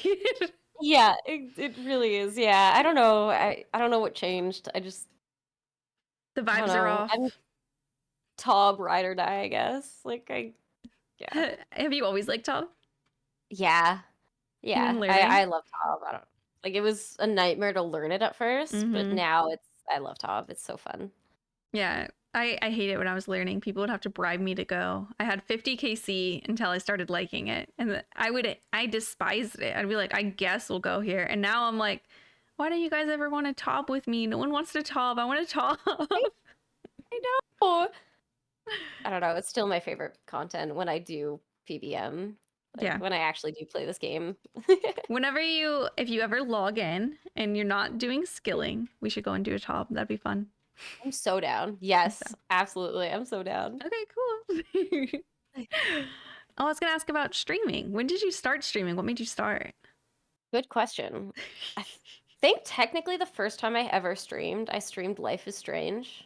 Oh. And it was like, I basically like, sorry? I played a little bit of that. I haven't finished it though. I finished the first one a long time ago, but this was like probably like, I think I was like 22, so like 7, 8 years ago. Like, wow. I don't know. It was a long time ago. I didn't consistently stream. I would stream like once, and then I didn't stream for months. And then I think I started playing RuneScape, and I was hanging out in different, like, I started watching Twitch streams. Like, I was a huge, like, I used to chill in MMORPG stream, like Curtis's stream, every day for like years. And so he honestly, like, it was thanks to him that I really got into streaming, like, at one point. Like, I remember I was a regular in the chat, like I said, for a year or two before I started streaming. And then I went live and he rated me, and because I was so a regular in the chat, like I had a lot of friends from his community. Mm-hmm. And honestly, that really bumped up, like that made me more invested in streaming because I actually had a friends already. You Like have it to was a start small from group, ground zero. yeah, and it was just nice to it was so cool to see like these viewers that I had always talked to in his chat like stopping by, and usually like because I was such a noob, like people aren't gonna stay, but every so often I'd recognize the name and be like, oh my god, hi, like how are you? And Aww. it was really cool. So it was a while ago, like probably 7 years ago when I tried the first time to be consistent. I've never been consistent. I go through phases where, especially during COVID, that was the most, where for like a month or two, I'll stream almost every single day. Like I'll really like power through, and then I burn out and I don't stream for 6 months. And so that's pretty much been my thing for, 7 years now, 8 years. I've noticed that too. Like you'll be on all the time, and I'm just like, I'm not much of a chatter recently. I'll just like go and like lurk in people's streams a lot, and then I'll just like not see you online forever, and I'm like, does she still like go live? Yeah, no, exactly. Like I wish I was more consistent, but it's just so hard with a full-time job, and also like during COVID, for example, we couldn't leave our homes, right? So I'm like, oh, well, that's easy. I'll just stream, I guess. I have no other way to socialize, especially like in Canada, we were in lockdown for years. Like it was a long time.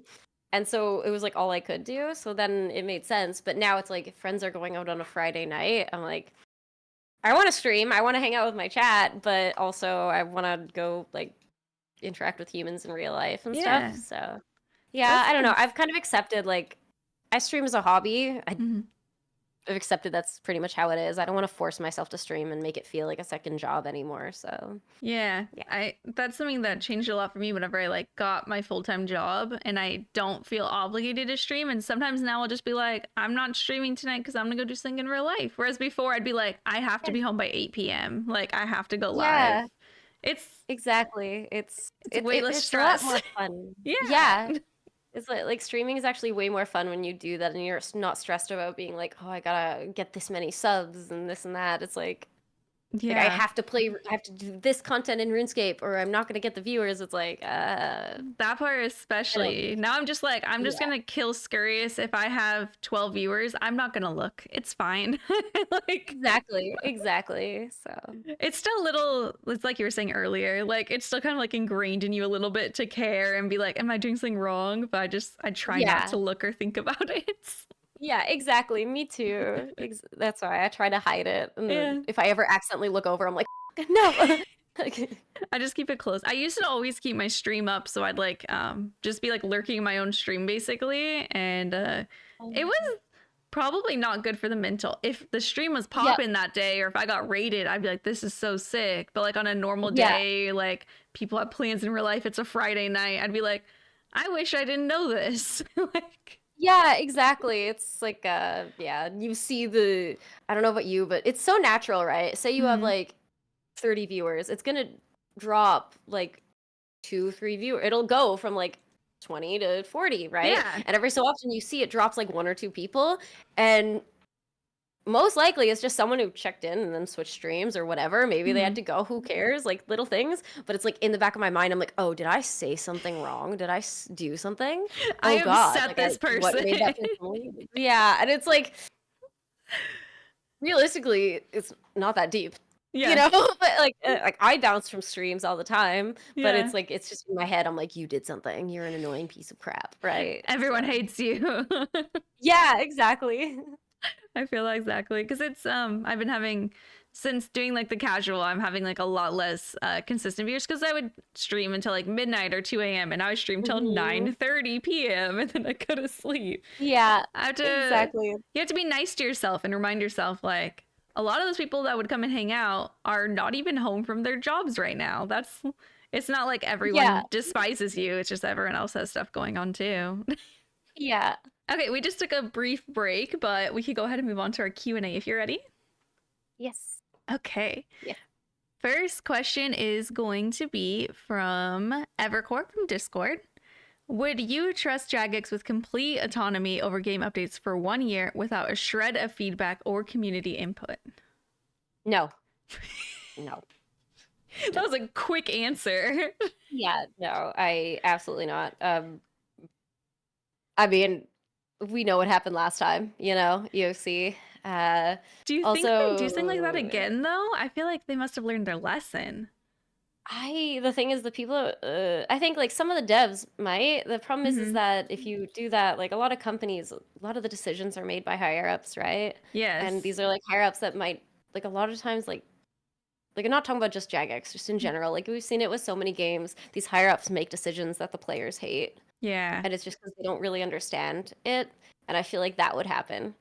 Now, if we gave like Mod Ash free reign, sure, Yeah. Mod Ash can run the game, no question. But he's been in the trenches since day one, like I would trust. I would just be worried that it's gonna be like some higher up that's never actually touched RuneScape and probably never even played a game in their life.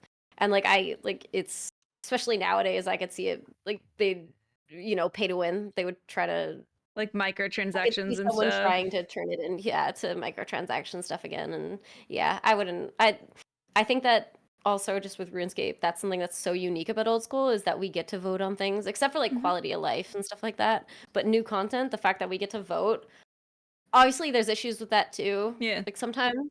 But I still think it's like such a unique thing that no other games really have, and I think that's so cool. It is. Is So there is there ever like times that or like situations that you think we shouldn't have to vote? Because like polling in general I like, but sometimes with smaller things like that, like whenever they're doing like, the quality of life, I'm like, you didn't have to poll if you could move this tree. Like you could just move a tree. It's yeah. fine. There's definitely that, and it's like usually if they're polling content, it's like the same question, but like just a very like a detail of it. Like I forget exactly, but like I can't think of it. But it's like the same question 10 times. Like should it Yeah. have this in this area? This. It's like, yeah. But also like I'd rather them ask too many questions than not enough.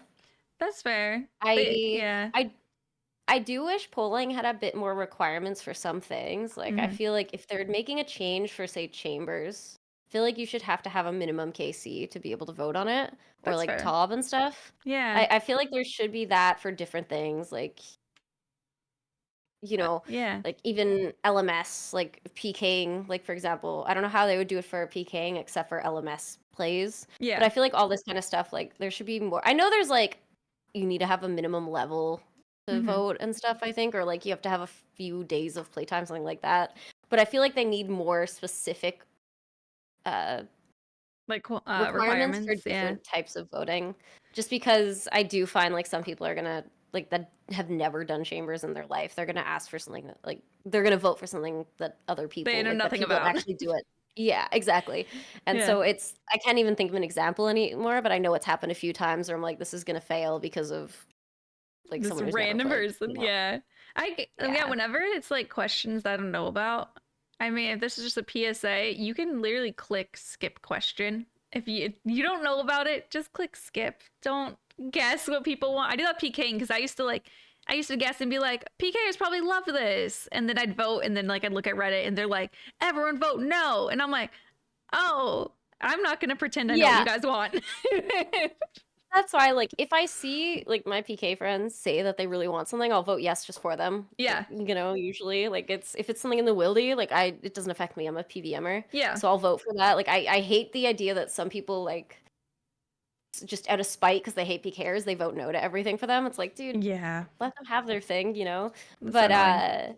but I mean, I've just seen so many. The problem is that some people they don't. It's like they're not self-aware enough. Like you've seen the Redditors, they have the most like crappy suggestions for things that just make no sense. If you've ever gotten like 1 KC in a raid, they have these suggestions and they're just so confident, and I'm like, you're allowed to vote.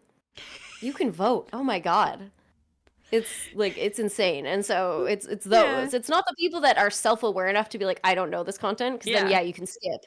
But these people are just so confident with the worst takes ever. Exactly. I'm like, damn, that is impressive in the worst way. Like, and that is why we all need to vote to counteract the people who are doing the dumbest votes. Yeah. Before we move on to the next question, like I'm curious, did you vote for the new skill? Did you want a new skill?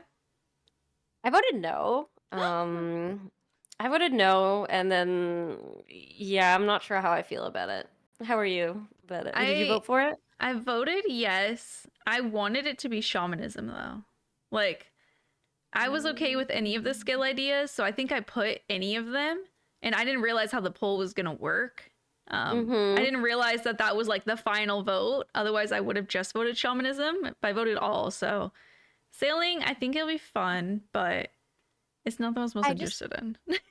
Yeah, the thing is, like, I like sailing just because it's like the meme. People have always said it. The Yeah. problem is, like, I saw someone on Twitter when it first came out, when people were voting, they had an idea. Instead of sailing, have an exploration skill. Mm-hmm. And I like that idea because then it could be sailing as a part of it, but then you also, it opens up things like sailing to an island and exploring this island. And it has this, and there can even be like, you can add like a subtle bit of like kind of dungeoneering in it. Like, I know we Yeah. have things that are kind of like the dungeoneering skill, but it's Mm-hmm. like it just opens up so many more elements where I feel like sailing is just so limited where it's, I don't know how that's going to be fun. Yeah.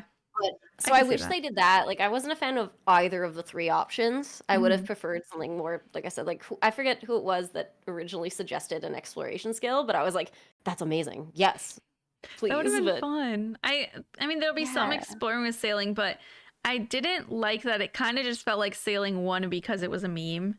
And I'm Yeah, like, exactly. I don't think we should Yeah. just vote based on a meme that someone made before. Like, Yeah. it's kind of scary. Yeah. Yeah, I was just curious if you voted. Did you after it got approved, did you like vote for any of the skills in specific, or you just like kind of let it happen as other people voted? Remember.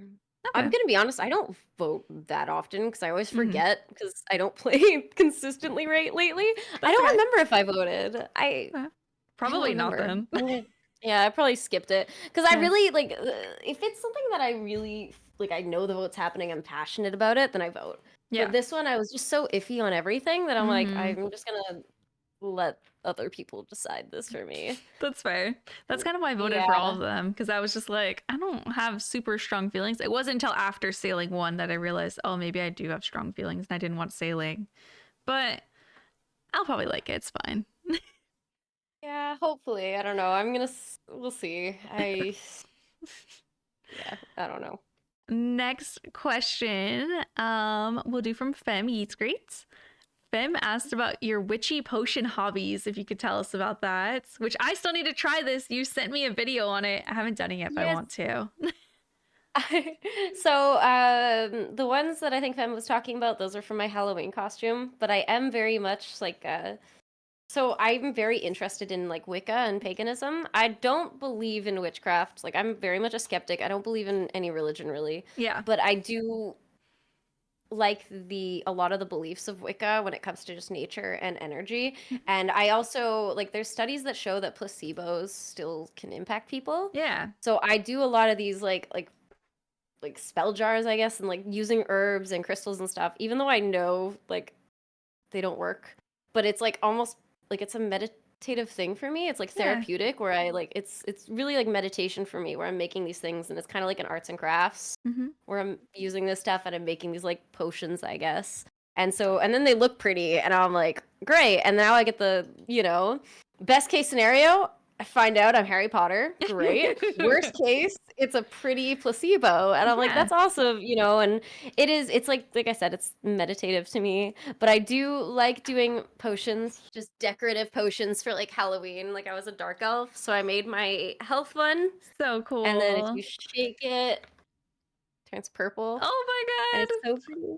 Yeah, and it's super easy to make. It's just rubbing alcohol, food coloring, and mica powder. Mm-hmm. And yeah, I don't know, it's just color theory. Like there's such fun arts and crafts. I have edible glitter so I can make like color changing drinks because That's this so you can't drink. cool. But yeah, I love that kind of stuff. I love witchy things even if it's just costumes. Your Halloween costume, your dark elf thing, I think about sometimes because I'm like, that was so cool. You like went all out. Thank you. Yeah, thank you. I really want to part of me really wants to go to like so we don't really have Ren fairs here, but we have Mhm. like I've never gone LARPing, but we have a Oh. huge LARP event that like up north, it's like a 2-hour drive Hmm. that it's literally a town. It's like a permanent Renaissance town and people can like get memberships, like they build their own like little like huts and stuff, and they just like Yeah. it's insane. People go insane, and I really want to go to that. So I've been slowly trying to build up like a proper elven costume, and I'm like, I know Wow. it's so nerdy, but I think it's so cool. I love the idea of LARPing when it's like Yeah. people get so invested, and I love it. You're on a So RuneScape podcast. Nothing you could say is gonna sound nerdy right now. Like, that is fair. That is true. But yeah, so I love that. I want like a full like I love medieval looks. mhm. I really do. Like if I was rich enough to be able to buy like proper medieval clothing, I would not give a fuck. I would always be dressed as like in like medieval like robes and Yes. stuff. I would. I don't care if people will look at me bad weirdly. I will wear a medieval robe to do groceries. I do not care. It's just That's so cute. that type of clothing is very expensive. So like I feel like it's your aesthetic. You're very like you give off like woodsy witch vibes with like you like a thank you. botanical witch, like a nature witch with like your little potions. And you have your little cats walking around, like your little familiars, you know? Yes, thank you. That's like Yeah. the best compliment for me. I love that. That's definitely the vibe. It's so cute. Yeah. Next question, also from Fem. She asked, "What is your favorite flower Flower. or plants?" Because yeah, you do have a lot of other plants. I'm just trying to think. I don't really know if I have a favorite flower. I do like lilacs Oh because yeah. they just smell so nice. Like Mhm. I find they only bloom for like a few weeks a year, but it's the moment like they do, it's like you can smell it down the block, you know? Oh So I think yeah. lilacs are probably one of my favorites. That's a good Aside from answer. that, like sakura flowers, like cherry blossom trees are Mhm. so pretty. But yeah, I think those two Cute. are probably my favorites. Yeah. From Witch Eileen, she has two questions. First one, how does being a dev QA analyst affect your gameplay? Or chicken and egg scenario, what about your gameplay style mindset makes you a good dev QA analyst?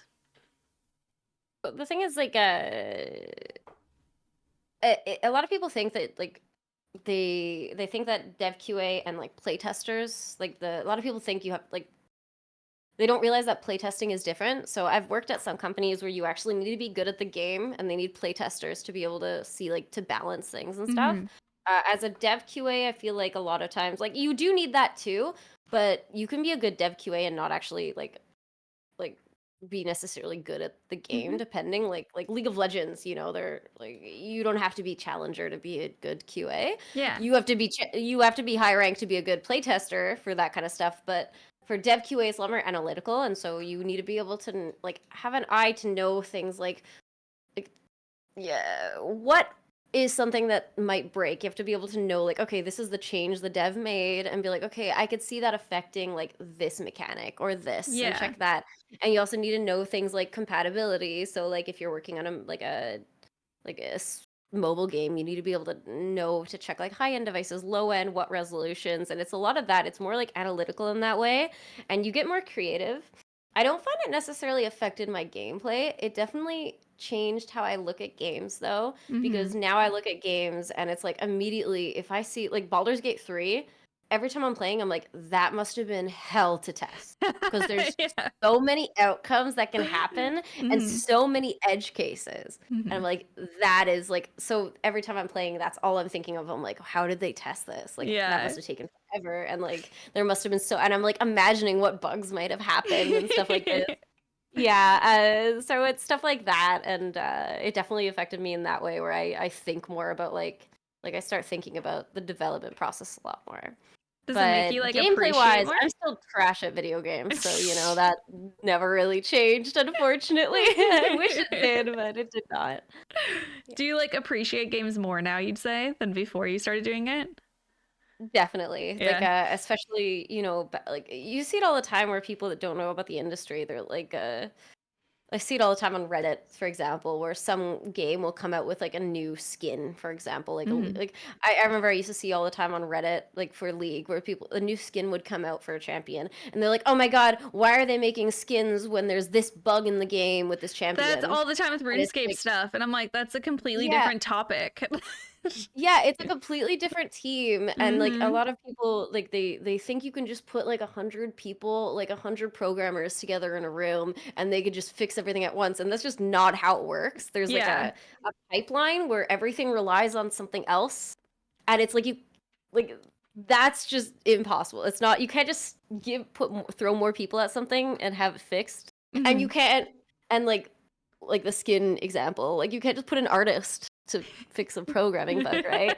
But so I feel like that I really do appreciate more. I can really Mm-hmm. appreciate like how much time and passion has gone into something, and so and like I feel like the understanding about it is nice, where like I wish more people kind of understood, you know, like for example, like people always meme about Jagex QA, right? Yes. A game-breaking bug gets into the game and people are like always saying, "Oh my God, the QA here sucks." Like how do they even have QA this and that? Yeah. And like I'm sure there's obviously issues if these like game-breaking things go in, but we aren't seeing how many issues QA caught beforehand, and we're not seeing True. how much time they had to test. Like we're Yeah. only seeing what gets into the game. We like it's very possible that their QA caught 100 game-breaking issues beforehand, Mm-hmm. and like there's just so much more that a lot of people you don't like. It's understandable. You don't think about it until you Experience it. think about it, until you Yeah. experience, like until you work in that. It's just not something people think about, right? So Yeah. they'll see a game, like a game breaking bug, and they're like, how did QA let that slip? And it's like, well, you They know, caught a there's million edge other ones. cases. Yeah, and it's like it might be an edge case, it might not have been in the internal environment, like Yeah. things like that. Like a lot of times, like if you're internal, like when you're testing, there's different environments, right? It's Mm-hmm. like different servers almost, and when you merge things into the new server, it can give new bugs that weren't there. Oh. And so it's like it's really interesting. There's a lot that goes into it. So Yeah. yeah. I never thought of it that way. I've definitely been a bitch in the past now, I'm realizing. Hey, even me, like there's been some where I'm like, that's impressive. How did they not catch it? But and I remember like I wasn't trying to be passive aggressive, but there was one bug I don't remember, but I was uh-huh. so curious how it was missed. And so I remember asking like Mod Ash, and he replied to me on Twitter and like explained it. I'm like, okay. And I think if I remember correctly, it was something about merging environments together. Oh So it yeah, was like you're like saying. it Mm-hmm. wasn't an issue for them. And then, and I forget exactly, but it's like I'm fascinated by it because sometimes Yeah. you think you're like, how is this missed? But there's so many reasons for it. And it's yeah, it's interesting to think of that way. But That's yeah, cool. but it's I don't blame people for like instantly assuming Mm-hmm. like, oh, it's QA, how did they miss it? They're not doing their job because you don't realize it, right? Yeah. So I didn't realize I've definitely in the past been like, why don't they have more people on their QA team? Like, is it just like a couple people? Now I'm like, okay, I'll have a little bit more grace for them in the future going forward. Now I understand a bit more. yeah, no, it's super fascinating. And so I feel like, yeah, being in the industry and being Div QA, just anything in the industry, I feel like you get to really appreciate the work Yeah. that goes into each team. Like even things like the UI. It's like Mm-hmm. I'm like, oh my God, that's so cool how they did this and that. And yeah, I don't know. I That's feel so like cool. dorky doing it. I'm like definitely like, yeah, I don't know. That's cool. No, I think it's sick. It's fun. From Eileen, are you Mhm. two interested in doing a co-op BG3 collab? Now I Yes, am. we talked about that. Yes, yes, yes. At Yes. some point, hopefully, with your I mod. yes, with my mod, or you know what I never realized until you're talking about it is that I could have multiple games going at once. Yeah. It literally never occurred to me that I could just be like, I play with Chershi this day, and Ninja with this day, and Alone. That never in my life occurred to me that I could play more than one at the same You time. could even have like a bunch of people play on the same game. Like you can only have four at once, Mm-hmm. but you could technically, if someone can't play, someone else can come in. Basically, it puts your Oh. character that you make, if you're not on, it puts it in like a closet, or someone else can control it. But it's like Oh. technically you could have it, and I always thought that would be kind of fun, where it's like if I don't play one week, but someone else does, you Yeah. come back and you're like, what the heck happened? It's chaos. Everything changed, right? Everyone's Like I thought that would be dead. kind of cool. Like you're, yeah. That'd So be fun. I'd be so down. We should definitely do that sometime. yeah, I'm down. And then last question is from the mod that I was talking about, Ninja Knight. He asked, who, I didn't write down, so I'm paraphrasing. Who is your favorite Dommy Mommy in PG3? Lazel for Like, sure. lays Lazel. out. I love her. Yeah, Yeah. she's so cute. And she feels like Yeah, between her and like Minthara, I guess they're both like the Uh-huh. Dommy mommies. I feel like Karlak's too sweet to be Karlak, Dommy mommy. you She's think she's Dom. going to be at first, and then she's just like a golden retriever, like the sweetest person. You're like, okay, Yeah. yeah. Like in a relationship, I do think she'd be a Dom. She's definitely not a sub, but also she's not Dommy mommy. And then Shadowheart, also probably a Dom, but also she's just like dream goth girlfriend, not Dommy mommy. Yeah, I know I exactly don't what you mean. I feel like Lae'zel is 100%. Now I've gotten a new appreciation for Lae'zel recently, and not thinking about her. I'm like, I'll do a playthrough sometime where I'm just like, I feel like I treat this game like it's a dating simulator. I'm like, I'll do one where I'm just loyal with her someday. Yeah, me too. Yeah. Me too. I'm like, I can't hurt them. I know. That's another thing with the polybot is I don't want to have to break up with everyone except for one person at the end of the game.